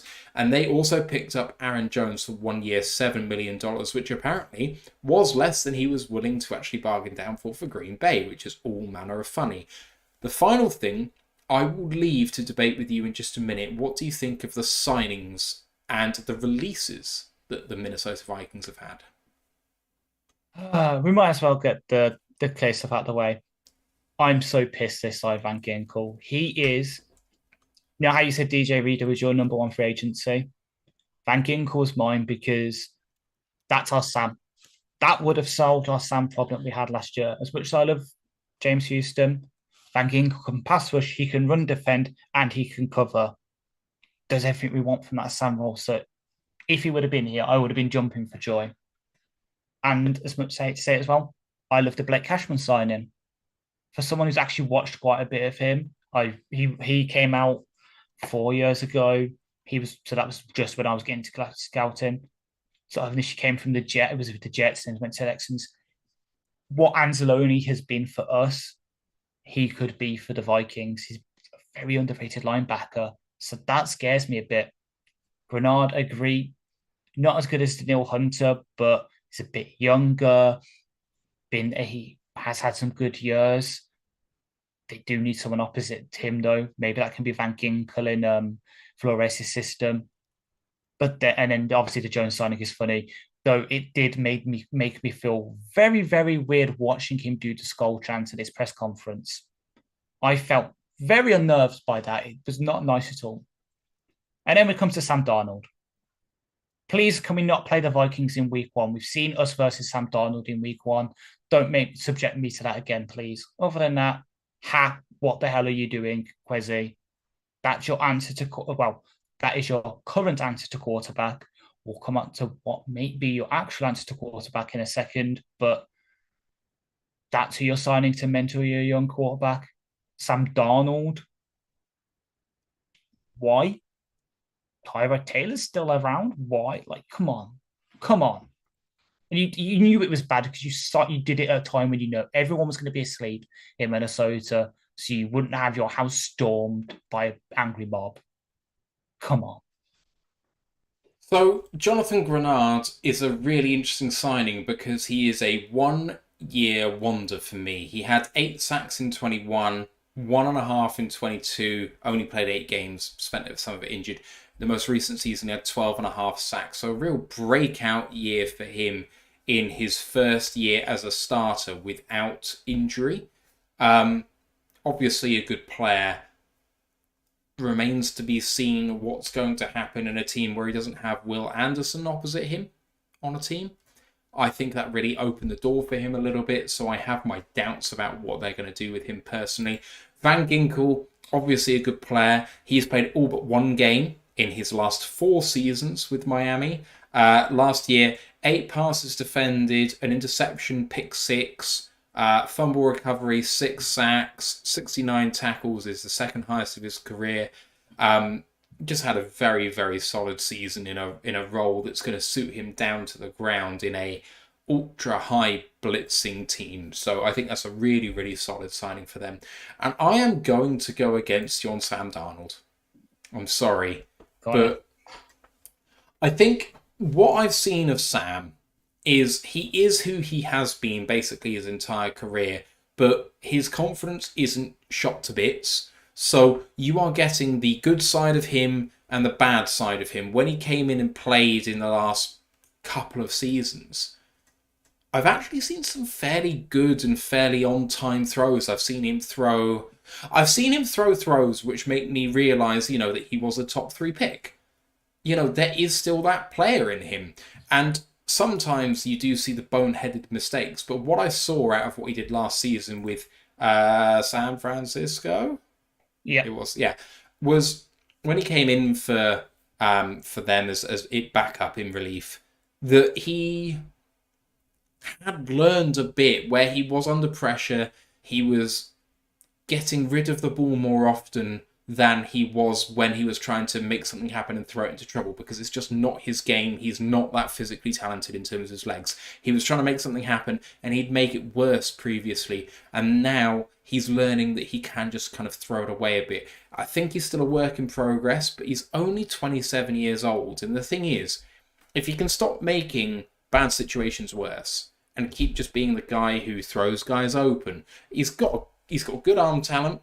I like his technique, generally speaking. And I think at $10 million, he is going to be maybe the highest of high-end backups you can have. And I think in terms of being the pro's pro, he's taken what he's done in his career, which has been pretty much failure all the way through, like an absolute champ. I mean, to come in, and I know it's a quarterback-friendly system in San Francisco. I know it is, but I think the thing about it, though, is it is quarterback-friendly, but it also teaches good habits.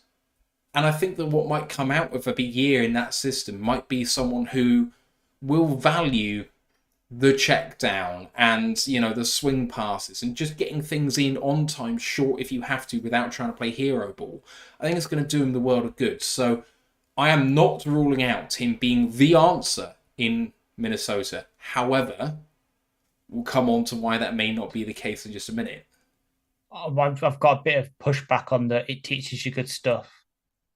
So tell me, how good was Jimmy G last season? Don't know who you're talking about. How good was Trey Lance?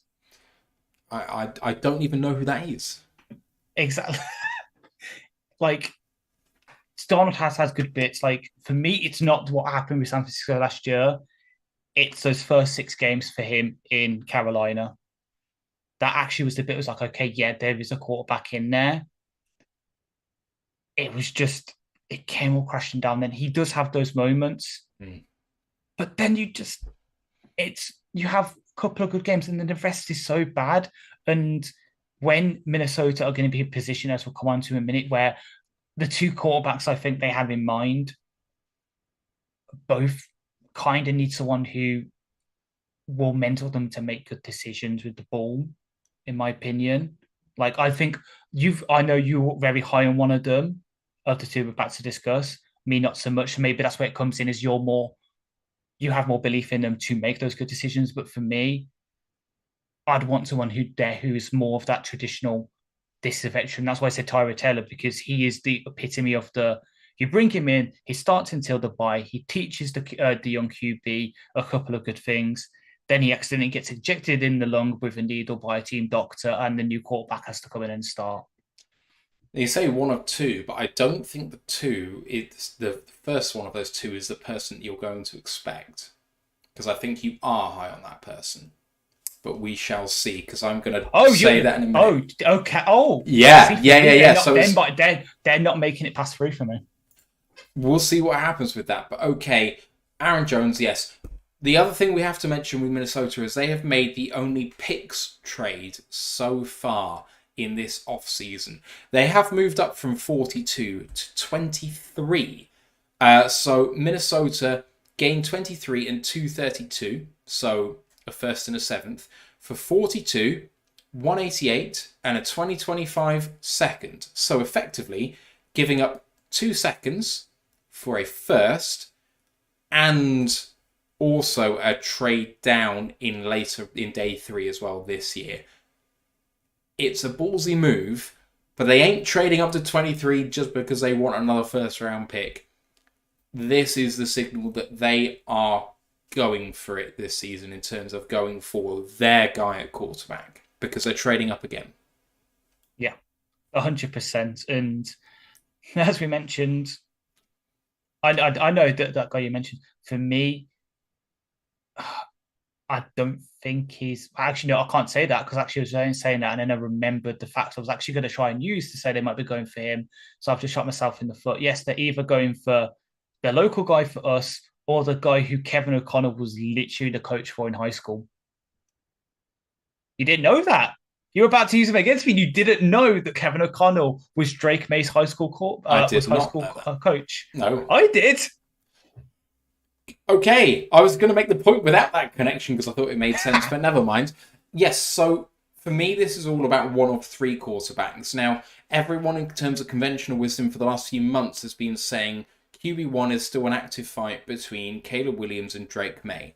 As time has gone on, Drake May's stock has fallen a little, but he was still solidly quarterback 2. A lot of people still consider him to be quarterback 2. However, there is now smoke being said that actually Drake May is not only quarterback 3, but he is actually the one falling out of the top 3, and he's now quarterback 4, and may in fact fall out of the top 10 altogether. So this is super weird for me. I don't necessarily agree. We may well do some quarterback breakdowns when we come to it, but regardless to say, it was going to be one of 3 quarterbacks in that sort of range that they're aiming at. They're going to be looking at trading up to 3 with New England, 4 with Arizona, or 5 with the Chargers, and they'll get their shot at either Drake May, Jaden Daniels, or JJ McCarthy. And frankly, I think they're going to be happy with any of them. Yeah. So for me, it's down to 2, and that's because with the system that Connell likes to run, remember he's a Rams guy, System McVay. I don't think Daniels is the biggest fit for that. And this is a guy that maybe it's me because the most games I've seen are the 2 he's played the past couple of years in week 1 against a certain team, and I've seen him run himself into trouble, make some boneheaded plays. For me, I think May, because obviously O'Connell literally used to teach him, and then JJ McCarthy because he's a damn good quarterback. As much as you're hiring him than me, for me, as much as I love May, as we saw with the NC State game, for example, he still needs some decision making to be taught. Where like he was I know it was schemed up with like load of hitch stuff, but take the deep throws. He needs someone just to ease him in because he hasn't had the best of times of it at UNC. Lost basically all his weapons last year. Like we drafted both his top receivers got drafted, which was Josh Downs and us taking Anton Green. Didn't have anything last year. And then with JJ McCarthy, again, great guy, Toolsy. Second half of Penn State, that's all I'm going to say. If you want to close, if you really trusted him, you'd actually let him throw the ball more than once in that second half. Just disagree with that totally. I mean, in the midst of, and I know this is a quarterback that they've traded away, but when New England made the playoffs a couple of years ago in the rookie season of Mac Jones, there was a snow game where they threw the ball 6 times in the entire game, but ran the ball consistently because it won them the game. This was a year where Mac Jones, I want to say he made the Pro Bowl as a rookie, but he did, yes. Yes. So he was great as a rookie in the AFC, which is uber competitive in quarterback play. He made the Pro Bowl, looked good, and they only threw the ball 6 times in one game because the situation was right to do it. At the end of the day, winning teams make winning plays. And if you can't stop the run, why are you going to throw the ball? Why would you do that? Like, if the Lions knew that they could run the ball all day on a team, they'd allow Goff to throw the ball a bit. But do you think they'd just go, oh, no one's going to believe that we are bought in on Goff if he doesn't throw the ball? Like, no, we just want to win the game. And Michigan knew that Penn State couldn't hang. So they just bulldozed them. So that's the thing. Well, that's the thing, though. To go back to the first bit, snow game. It wasn't just Bills can stop doing. It was because conventionally both teams were doing it. It wasn't just Patriots Sure. were Yeah. Also, the Bills who had Josh Allen were also having to run the ball because it just wasn't the conditions to throw. So for me, that's not really a good analogy. Okay, but I'm not saying that means I don't believe in him. I'm just saying when the situation dictates it, you can decide to do something. It doesn't mean you're inferring anything about that quarterback. That's all. Maybe. Yeah. I'm not trying to make an apples to apples comparison. I know. I'm just illustrating. It's just like it just showed though, and again, it just showed in that situation where they weren't stopping the run, but you've still, even like we've seen it with us where we've had those games where we've had to run the ball really well. You still need to mix the passing just because that's how things are. I get in that situation, you still want to see JJ throw the ball because you want to see him take good care of the ball in those situations where he has to play ball control, not make the dumb decisions and that. So for me, yes, I know it won them the game, but still evaluating JJ based off that game. But it isn't Michigan's job to get him drafted, and didn't. But also, didn't that one throw he did make, wasn't it a pick that was turned over by a penalty or something? I'm gonna have to check it with me, but I know that that one throw he did make in that second half wasn't a good one. It wasn't a good one. Yeah, right. It wasn't a good one. That's what I'm saying. So in that situation, partly it was because obviously that's not the situation, but also because that was a really bad throw. They kind of had to go away from him because they didn't trust him to close out the game. That's what it seemed a bit like to me. Where that's why I'm saying that I want someone better than Darnold, because Darnold is the kind of QB for me who is in that situation will still throw a dumb, stupid pass. So I just want somewhat a veteran there who is not like that. Because I said the same with Jake May. Forces the ball with a lot in situations when he shouldn't. There was times when he should have took easier, but the open throws, instead he tried to play hero ball. Actually, out of the three, Daniels is probably the best at not doing that. But then he also does the decision of, running straight into a 240-pound line back and getting himself suplexed. Week 1 was very, very fun in the college football season. On this trade, moving up 19 picks and giving up a second rounder to do that in the following draft, do you rate it? Yes, if they're getting a guy, yes, you have to rate it. It's not too bad value. Like it's kind of like when we with the trade we had with them for coming up for JMO. In my head, we've come up for the guy. Obviously, we have to see how the picks bear out. Obviously we laugh at the Minnesota Vikings now because those picks turned out to be Lewis Seen, who hasn't played for them, and then traded the other one, and that became Christian Watson, who hasn't exactly hit the ground running. So we have to see how it bears out. But right now, for them coming up to get the guy, because obviously, as we said, we're going to probably package these to go up even more. You've got a rate. It's not they weren't bent over a barrel and like stuffed kind of thing to do this. I think both sides are getting what they want here. For Houston, I absolutely love the trade because you're going down 19 places where I don't think pick 23 is getting you anyone massively better than pick 42. Like, I don't think the step down is massive. And you're picking up a second round pick and you're going up from 232, which is nothing, to 188, which is something more than nothing. Like, that's not negligible value. It's just not a huge amount of value. And then the 2025 second, I mean, let's say Minnesota get quarterback wrong in this draft. They could be picking super high. That second round pick could be in the 30s. Like, the value that Houston are getting from this, without losing too much in this year's draft, I think is super good value. For Minnesota, you're now armed with 12, 11 and 23. Suddenly, when they offer 3 first-round picks to go up into the top 4, 2 of them this year, it's going to be irresistible for someone to get. I think it's going to be Arizona. That's my feeling at the moment, is they'll go to number 4, because although they can get Marvin Harrison, I think they'll look at 2 extra first-round picks and go, you know what, that's going to be really worth it down the stretch. So I expect the Vikings to be able to get to 4 with this ammunition. And you know what? I think it's a mistake overall for the Vikings. I just don't think they're ready to give up all of this, because then, okay, you get your guy, but you've got to pay Hawkinson, you've got to pay JJ, and you don't have any first-round picks to give your guys some really good players around that. And okay, you've got your left tackle in Christian Darrisaw. Well, you've got to pay him soon as well. And then who else are you getting on the offensive line? You're going to have to pay some other guys? You're going to have to get some in free agency? You're going to have to draft some second or third rounders to become starters in your offensive line. I just think that in the long term, even if you get this right at quarterback, it's going to be tough for them to put a team around him with this deal. So, like it for Houston, I really don't like it for the Vikings, because I think they're jumping too soon when Darnold is a fundamentally sound bridge where they didn't have to mortgage everything. And if he was as bad as people think he might be, well, at least the first round pick would be worth it. Look at the Bears now. True. So well, the Bears first round, the Bears picking overall is more because the Panthers than anything. Yeah. But that proves your point, though. What did the Panthers do last year? Exactly so. Right. Snap grade for the Vikings. Grenard, Van Ginkel, Cashman, Darnold, Aaron Jones, and the trade. Honestly, B+, and that might be a bit high in your opinion. For me, that's a B+. I want to make it a B-.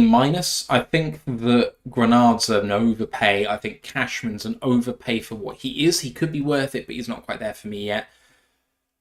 And I just don't like the value of the trade. They got what they wanted out with it, but I don't like the overall plan. It's not for me. Let's move on to around the league, and we'll just talk about the biggest deals in each position as we go through, and then we're going to get out of here. Quarterbacks, and it's Kirk Cousins. We broke this in our live show last week, and we had a good giggle. Atlanta, 4 years, $180 million, Ash. However, this takes Atlanta from a stratosphere that they couldn't have achieved through the draft alone. And suddenly, with the offense they have now, they are fringe contenders. And maybe they're not even fringe contenders, but they're actual contenders in the NFC. Yeah, like, I would like to toot mine and Bryce horns, but I did call Cousins to Atlanta quite a few months ago. But yeah, I like it. Like, you know how I like it? Because obviously, as I keep saying, one of my best friends is a Panthers fan, and he absolutely hates this because now he knows that the Panthers aren't going to be good next year. The Falcons right now are nailed on to be the winners of the NFC South, and for once, that's not a bad thing against them. It's not like the past couple of years where it's been a crapshoot. You're saying Cousins can use Drake May, can use Cole Pitts, who will be happy since Cousins isn't stealing the number 8 from him. Cousins is taking 18 as it came out an hour ago. They've like Rondell Moore. That's a really good, because that trade that's not mentioned here, but they did that as well. They've actually got weapons in it, just Bijan and Algier in the backfield. That's a really damn good offense. And with what I saw from the Falcons defense last year, because I really love their defensive coordinator, if they get some pieces there, they could be a pretty damn good team. Not as good as us, not as good as San Francisco. But you know what? I think they could be better than Philadelphia this year, potentially, because Philadelphia's hemorrhaging a bit on the defense. The NFC South could be a contender again, and that's scary. That's a bit scary because it's as we saw last year, you make it to the dance, anything can happen. Yeah. And I mean, this deal is $90 million guaranteed. And really, this is a two-year deal with team options in 2026 and 2027. There are roster bonuses of $10 million due in each of the 26 and 27 years on the 5th day of the league year. So if he's cut before the 5th day of the league year in 2026, you get back over $40 million of the $57.5 million cap hit. Very workable.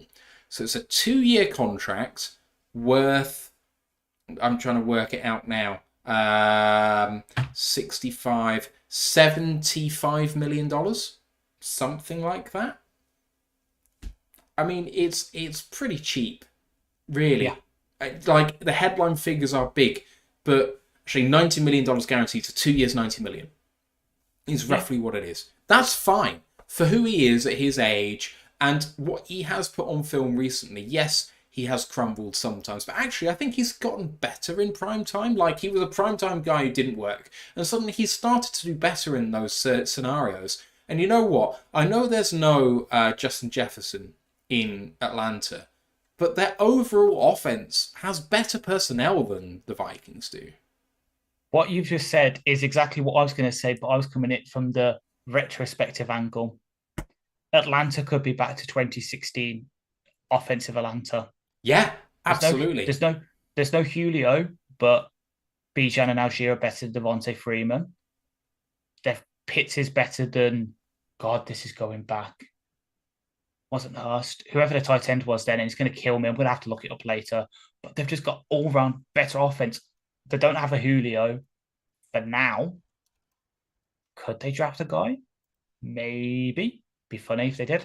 But yeah, Atlanta could be a damn good offense next year, which will be fun to watch as long as we don't play him, because then I'll be worried.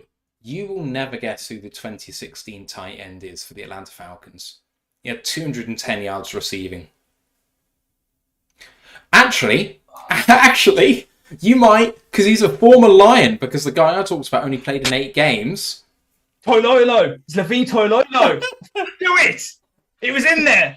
It was in there. I can't believe it. What a pull. That's good. Anyway, love the signing. Actually really like the money involved. I know people are laughing about it. Ant was the person leading the charge on that. But I think this is absolutely fine. Atlanta, now contenders, and very much NFC South winners. Crown them now. Don't worry about it. Yeah. Running back leaders, there are 2. I really want to call him Niles Barkley because I didn't put the first name on there. Running back Saquon Barkley to the Philadelphia Eagles, 3 years, $37.75 million. And Derrick Henry to the Baltimore Ravens, 2 years, $16 million. What do you make of each of them? Well, I added Henry on because I wanted to talk about it. I love the fit so much. I know that Ant said they don't really like those sort of big bruising backs. This is an upgrade and a half. This is an upgrade and a half on Gus Bus. I love Gus Bus. Derrick Henry, Lamar Jackson. Oh my God, that is going to be that's going to be the P word to watch next year. I'm not saying it out loud. That is going to be fun when we're on the bye. If the Ravens are playing, I'm putting that on just to watch Lamar and Henry go to work because, yeah, Henry might have took a step back the past couple of years, but in that system, he can be so good. And then Barkley just getting the ultimate revenge on the Giants might be bit of an overpay from Philadelphia to try and keep the window open. But again, could work. Him and Hurts. They've got AJ Brown still. They've still got Devonta Smith. Dallas Goedert's a good tight end. Offensive line should be okay with Cam Jurgens sliding into center. Remember, Kelsey handpicked him to be a successor. These are good signings. Fancy football players, be happy. Just don't come for us for Gibbs again. These are going to be fun to watch. So long as, again, we're not playing them, and I don't think we play either of them this year. Don't think so. We played the Giants last year, and they didn't come first in division, so I don't think so. And Eagles. No, Eagles came second, didn't they? Cowboys won the division, so we don't play them either. Yeah. Sorry, my bad. I thought we were doing Giants. Anyway, I'm looking at Saquon in his Giants jersey. Saquon, his deal is $26 million guaranteed out of 37.75. Realistically, his cap hit and dead money in year 3 is still more than the cap savings. There is an option to get out of that deal in year 3, but realistically, he's playing it out on all of that money. So, $12.6 million average. And then Derrick Henry, 5.1 mil in year 1, 10.9 in year 2, with $7 million of cap savings and a $1 million roster bonus due. So actually you can get back $8 million. No, being an idiot. $7 million you can get back in a cap saving if you cut him in year 2. So really is a team option for that second year. And I've just seen Broski Bear in the chat saying this isn't Derrick Henry from 5 years ago. I'm going to respectfully disagree with you. If you have a look at the Tennessee Titans last year, there is one thing you can say about them. That was the worst offensive line in the NFL. And Derrick Henry still looked passable as a running back. Like, when you have a offensive line that bad, you're putting your guy on a hiding to nothing. He is the king for a reason. And he's still got 1,167 yards on the ground last year at 4.2 yards per carry in the worst situation in the league. And he got 1,500 yards on the ground the year before when they were substantially better in the offensive line. So, and also, Tannehill turned into a statue overnight last year. Like, Tannehill was a passable quarterback in 2022, and that really helps when you've got a play-action team. Having a running back like Derrick Henry, it all fell to pieces last year. So, I still believe Henry can be the guy. And the thing is, and I think this is being missed by the people who are calling about him as like kind of power back, a bruiser. He's a zone runner. Yeah. And the Ravens run zone better than anyone else in the league. So it's not just about trying to get the 1 yard from the 1 yard line. He's going to just hit those gaps as they appear. This is a match made in heaven. So I'm really looking forward to seeing this because it just makes all the sense in the world. Let's move on to wide receiver and one big deal to talk about. Calvin Ridley decides not to return to Jacksonville. They took a chance when they didn't want to effectively do a pick swap from round 2 to round 3 to keep him. They said, we're going to release you because we're going to sign you back. And the Tennessee Titans have swooped in, signing him to a 4-year, $92 million deal. Calvin Ridley, who obviously 2 years ago served a 1-year ban for gambling, came back to Jacksonville, who risked it for a trade for him. And he had a very good season last year as a kind of kind of star receiver, even though he's only 6'1", 189. He's going to get $10 million in his first year in terms of cap. And then it goes 28, 26 and 3/4, and 27 and a quarter in the next 3 years. And he can't really be cut until that final season on that deal. So, yes, a very cheap first year. And then $28 million a year or thereabouts afterwards, Ash. I mean, he's a very good wide receiver. He had a good year last year after coming back. But holy moly, that's a lot of money for him. He's 30 years old. He's chased a bag, and fair play to him because Tennessee is not going to be a good offense next year. Like, who's going to be the quarterback for crying out loud? Is it going to be Malik Willis or is it going to be bloody Will Levis? It's not even a question. It's going to be Will Levis. I mean, he looked okay. You mean the guy that last year you were saying would be a better tight end in the NFL than a quarterback? Yes, and I was wrong. Exactly. And I hold my hands up about it. But either way, they're not good receivers. A fair play to him getting the fact he's 30 years old. He's secured him and his kids nice future. But if he puts up yards in that Tennessee offense, I'm going to be very shocked. Really am. Like, I don't know. I really love the idea of Ridley with Hopkins in that offense. If you want to say to Will Levis, we are giving you a shot, and it's a 1-year shot, but we are giving you everything you need to succeed. And if you don't get it, we're moving on. Perfect signing. I think it's a really good idea. Yeah. So I don't like the money, but I don't hate the plan. Yeah. All right, moving on to offensive line. Robert Hunt to the Carolina Panthers. 5 years, $100 million. Holy overpay, that man. Yeah, Panthers are desperate. Like, I like Robert Hunt. I really do. This is a guy who's a former tackle in college, played right tackle for the Dolphins year 1, didn't really work out there, moved him inside to guard. Great player. They're really desperate just to get people in front of Bryce Young so he doesn't die. And so they're paying out their own asses to try and make that happen. Fair play to Tepper. You're putting your money where your mouth is finally as an owner, because Jesus, do their fans hate you? And I'm not just talking about Carolina Panthers fans. You're so lucky that Dean Smith agreed to be the head coach of your your MLS franchise, because otherwise they'll be calling you for your head as well, my dude. Like, Hunt is a really damn good guard. 14, 15 million at most, not 20. Yeah, it's way too much. And the team doesn't have an option to get out of the deal until the 5th year, realistically looking at it. So $26.5 million in the signing bonus, $44 million guaranteed. But I just don't see any way they can get out of the deal. So $6.5 million in the cap in the first year, but then 20 mil plus every single year for the next 4 years is expensive for a starting guard, no doubt. It's the second highest right guard contract in the NFL. It's way too much for me. The other guard contracts to talk about, Michael Onwenu going back to New England, 3 years, $57 million.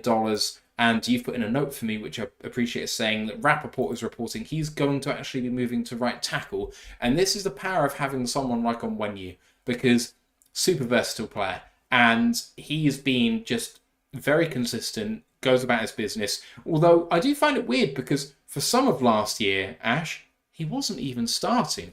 But maybe that was just because they had inept people as their offensive coaches. And they have respected that and actually paid him. Exactly, yeah. And I love the signing for New England. Like, Onwenu is really good. And correct me if I'm wrong, but isn't he a former Michigan man? I would correct you if I'm wrong, but I have absolutely no idea whether you're right. So I believe he's a former Michigan offensive lineman. So this is, for those calling for Zach Center, which if in day 3, if he's still there, I'd be happy with it. This is the upside of what he could be, because Onwenu is a damn good offensive lineman. And fair play to New England, whatever they're doing at quarterback this season, they're doing the best to help him in terms of offensive line by keeping Onwenu there, keeping Devontae Park, who's a good receiver, number 2, still probably need to go and get number 1, but hey-ho, Keon Coleman might fall to you in the second. But yeah, I love the signing for New England, to be honest. And the other guard to mention, Jonah Jackson, leaving the Lions, going to the Rams, 3 years, $51 million. Wish him all the best. That is more money than we were willing to give, I think. Yeah, fair play to the Rams as well for showing up the interior, because they signed Jackson. They've inside Kevin Dotson to a pretty damn good deal for, again, someone who had, what I would say with Hunt, played right tackle for the Steelers. Wasn't so good. Rams trade for him, slide him into right guard. Damn good. And then they signed a really good center as well. So they're trying to keep Stafford upright for as long as possible, despite what Kelly's been saying in Aaron Donald's Instagram comments. What's she been saying in her comments? Oh, you should try and persuade John to retire as well. Yes, so Jonah Jackson, $25.5 million fully guaranteed at signing. A signing bonus of only $4.25 million. But a $4.25 million roster bonus this season, the roster bonus and the base salary fully guaranteed. So all of this year's money fully guaranteed. And then next year, roster bonus of $8.5 million and the salary of 9 is fully guaranteed if he's on the team on the third day of the 2025 league year. So that means that if they want to get out of it, they will take a cap hit of $11.3 million. They'll save 7.6. I think he's probably therefore going to stay. But the final year of that deal, of the $18.4 million he's on the cap for, $17 million they can get back if they cut him before the 5th day of the league year. So it's a true 2-year deal with a 3rd-year team option. And frankly, for that amount of money, going to have to play well to stay there for 3 years, but we shall see. Moving on to the defensive side of the ball, there's only one man that we can really talk about here in terms of defensive tackle, and it's Christian Wilkins. I think maybe the wet dream of most Lions fans coming into this free agency period. Maybe not you, maybe not me either. He signs a huge deal, 4 years, $110 million to the Las Vegas Raiders. $57.5 million guaranteed at signing, $24 million signing bonus, team options only really for 2026 and 2027. So he's on the cap for 10.3, 33.8, but can't get out of it, 30.5, but you can get back 16 with a cut, and the 30.5 you can get back 21 with a cut, and then 4.8 million in a void year. So a bumper deal, but for a man that very much has earned his money. But he is 29 years old now, Ash. Yeah, so I can list probably the 2 people in this world that are happiest with this deal. Number 1 is Max Crosby, for the reasons we listed above with DJ Reader and Hutch. And number 2 is my position coach and co-blitzer at flag football, Owen, who is a Raiders fan. So didn't get to see him last week to discuss him with this, but I hope you're happy, Owen, with your new defensive tackle. May he be as good as pass rushing as you, because oh my God, Las Vegas and us, we've got some pretty damn good DT tackle end combos now. Again, probably some of the best in the league. Might keep Las Vegas relevant kind of in the AFC because the Chiefs are still going to be the Chiefs. God knows what's happening with Denver. The Chargers, no idea what's going to happen there. So if the Raiders can maybe sneak a winning record, get that like 6-7 seed, get to the dance, they could cause some noise. Who's playing quarterback? Aiden O'Connell. Well, I mean, but it's not, is it? It's Minshew, isn't it? It is Minshew. They gave him a big deal as well. 25 mil over 2 years, yeah. I think it was. Ugh. Anyway, the other DT to mention, Leonard Williams, re-signs with Seattle. They traded a 2nd-round pick for him, but he did hit free agency, ended up staying. 3-year deal worth $64.5 million with $26.15 million guaranteed. 16.6 dead in that 2nd year on a cap hit of 29, so you really can't get out of it there. The 3rd year, 8.3 dead, 16.6 you can get back with a cut, but really, he's going to see out this deal, I think. And I think that he played pretty well as a Seattle Seahawk, but the amount you gave up for him and the amount you're paying for him as a 30-year-old player, I don't think that's worked out maybe as well as the Montez Sweat trade has for the Bears. 100%. And our least favourite Seahawks fan, Computer Cowboy, also hates this. So therefore, I love it because it makes him unhappy. That's what you get for being a dickhead. Going to the edge defenders, the big ticket here is the Brian Burns trade. He moves to the New York Giants from the Carolina Panthers for $39 this year and a 2025 5th, and signed a new contract worth 5 years, $141 million. Ash, this is a monumental amount of money for, how do I put this delicately? I want to be as kind as I can. He is not the creme de la creme of edge rushes, but he is the tier below that. And they are paying him like he's the best player in the league in a non-quarterback position. And obviously, when the market gets reset, that's what always happens. And maybe he plays up to this as the 26-year-old edge rusher that he is. But being 15.5 million in the first year and then 30 million plus in each of the next 4 seasons, I mean, the Giants aren't relevant. I don't get it. And for the Carolina Panthers, getting a second and a fifth, well done for getting the most that you can, because I didn't think anyone else was going to pay that. And at the same time, holy shit, how much have you lost out of not accepting that Rams trade? Come on, guys. Like, I know that was the previous regime now, but it's kind of just a sad indictment of a sad franchise that is just not run well. Dave Tepper maybe put his hand in his pocket this year for some players. Did it? He's not doing a good job as the owner for me. Yeah, 100% agree. Like, I love Brian Burns to bits, as we all know, because of my college affiliations. It is a desperate grab from New England to stay relevant because they can see their divisions got weaker. So they think adding someone next to Kayvon will help shore up that defense. Maybe their offense can get back to kind of how it was under Dable's first year, where they had some good play. Maybe they can sneak in as a wild card. But yeah, if they didn't pay him as much, I'd love to trade for the Giants because they got him for a pittance. But sign him to that big deal as much as I love Brian Burns, he's not worth that. Like, if you gave me the choice between Brian Burns and Hutch, I'm taking Hutch every day of the week because Burns is really damn good. There's still stuff to be desired there. This is,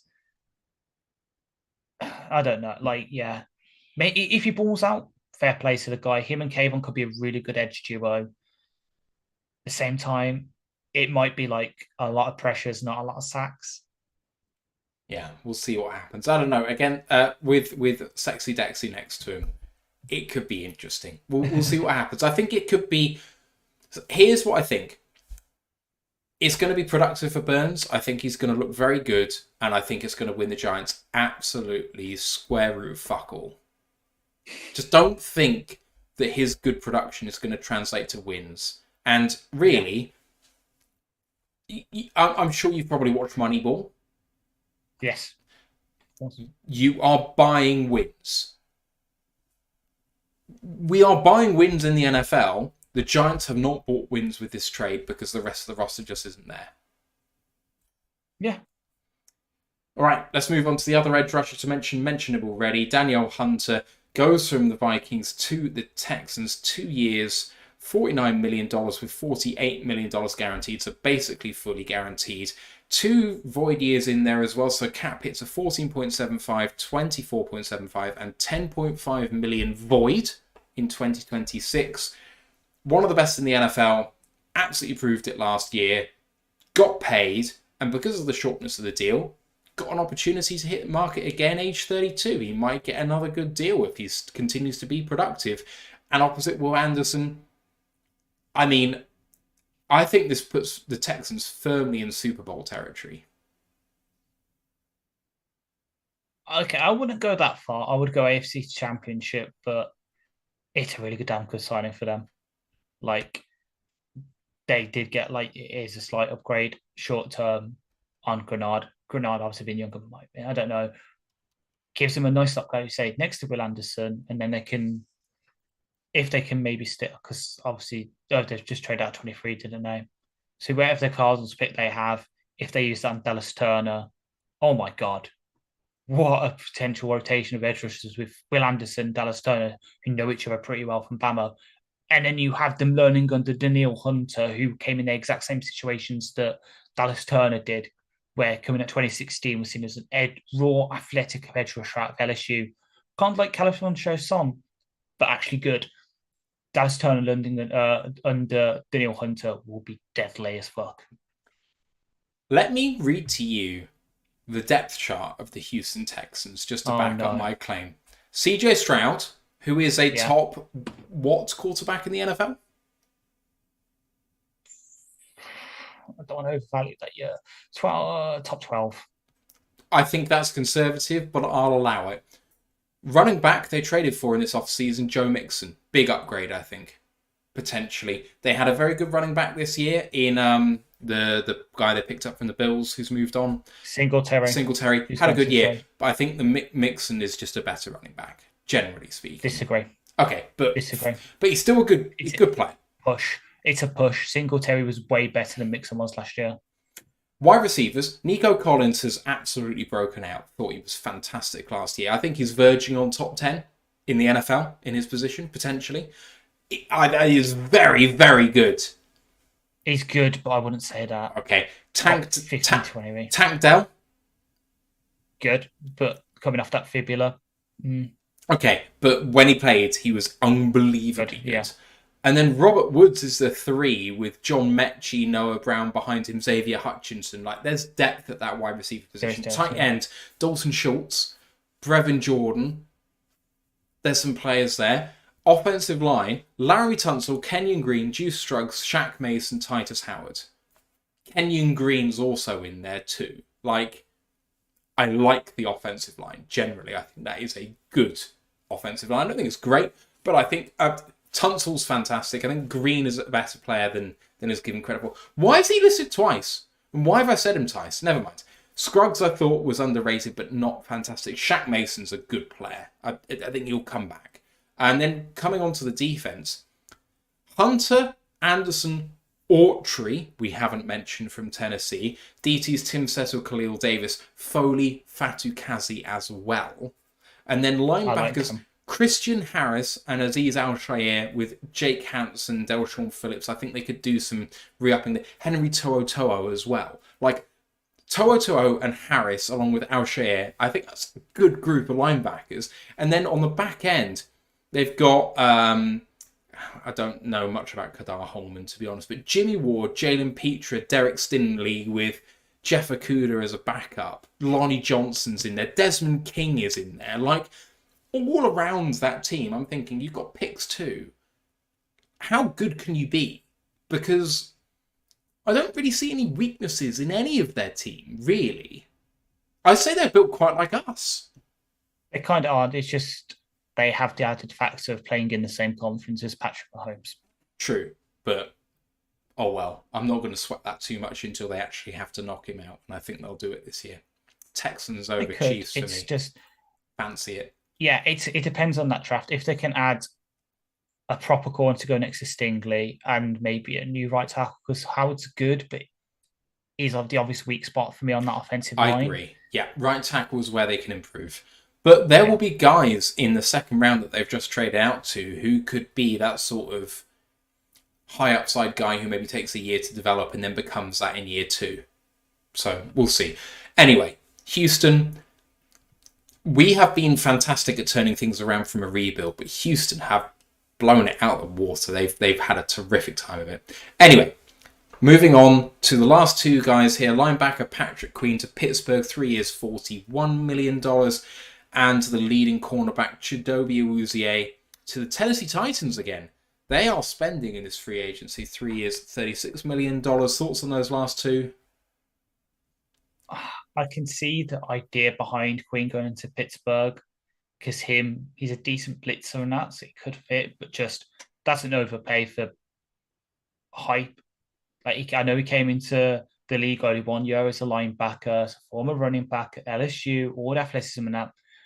It hasn't worked out. Let's be honest. It hasn't worked out for him. He looks good last year, but that's because he had Roquan Swift next to him, making things easy for him. Now he's got to be the big boy again. Can he do it? I don't know. And then, Tennessee overspending Awuzie. I did like him. If he came here as free agents, I would have been happy. They're just trying to stay relevant in that division again because, Texans are the clear leader there. The Colts, if Richardson comes back good, that could be a damn good offense. And then the Jags, but they've got talent as well. And T-Law, he might not be everything that he was supposed to be as the first overall pick, but he's just still a damn good quarterback. So, quarterback, I mean. So, they're fighting to stay relevant to not be the 4th in this division, even though they clearly are. So, commit to it, rebuild, please. Yeah, both of these deals are 2-year deals with a team option on the 3rd year. Patrick Queen, they get back 13.3 million out of 17.2 in that third year if they cut him. Chidobe Awuzie, most of the guarantees are in the second year, but in that third year they get back 12 of 14.5 for the cuts. So these are both 2-year deals for these guys, but sizable contracts for players with upside, not the highest of high-tier players, but just the best guys on the market, and that's what happens. And you've put in a bit of news for me as well at the bottom here, which is very exciting. When did this come out? About half an hour ago, when the Texans owner decided to leak one of their new uniforms on Reddit. Tell us all about it. So on Reddit, there were leaks coming out about the Texans uniforms. So Cal McNair just says, instead of the leaks, here's Nico and Tanky in our new white uniform. Literally on there. And then Dave's quote tweeted it and said, the Lions uniforms would be out for the draft. Does anyone know if Sheila is on Reddit at all? So Dave has confirmed that the unis will be out before the draft, which means I am blowing $60 on a Kirby Joseph jersey, and I will not regret it. 60? Where are you getting that from? It's just a random number off the top of my head. Yeah, maybe 130. Yeah, I know. I mean, we need to get out there and get straight down to the Lions store at Ford Field to get some new threads. Kirby, Scott. Fuck you. I like Scott Daly. I don't like him that much. Come on, fine. Man. Skip. That is going to be a Colt jersey, but I don't think so. I'm someone who's always liked getting the Colt jerseys with Romeo Okwara and whatever. But watching what happened this year, I don't know if I could be tempted to possibly go for Jared Goff. Maybe. That could work. Because he's made believers out of everyone, including Red Wings fans, and that's just fun watching that chant go around the hockey stadium. It's so good. Yeah. I mean, they have to have something while they're dealing with the patch incident causing their form to slide. Right. That's all we have, and we don't have any questions. We've been going a long time. So I'm going to wrap this up right here. Our next show is going to be a positional prospect show. I think we've talked enough to say that it is going to be offensive line focused. So if you want to find out where our depth is coming from at tackle and centre, and where our new starter at left guard or right guard, depending on where Graham plays, comes from, watch the show next Monday. The College Pod on the HBCU Legacy Bowl is still to come, so keep your eyes peeled for that. It will be coming some point soon. Otherwise, you can follow us on our socials on Roar of the Lions UK, on YouTube, Twitch, Facebook, Instagram, Twitter, and TikTok. If you want to see some great clips of all of the stuff that we've done, Ash has done some great work on YouTube Shorts, Instagram Reels, and TikTok, so do go and show us some love on there. Otherwise, the Facebook group for Worldwide Fans is Detroit Lions Fans UK, One Pride Worldwide, and the website rotluk.com. Please subscribe, rate us 5 stars, show us some love on socials, please, because it makes all the difference in the world to us. Remains for me to thank Ash for doing this with me. Man, it's been a really good show, as always. To the guys in the chat for your comments, suggestions, everything you have in there. Absolutely love it. Pat Man says his only jersey is going to be Amon Ralston Brown. Can't hate that. But also got Bob Probert, number 24. I mean, I'm going to treasure my Porsche jersey for the rest of my life, because can't hate having the sack leader on the jersey. I've got Bly on right now. There we go. Right, guys. It's been real. We'll see you next week. For now, let's go Lions, One Pride. One Pride. Recording stopped.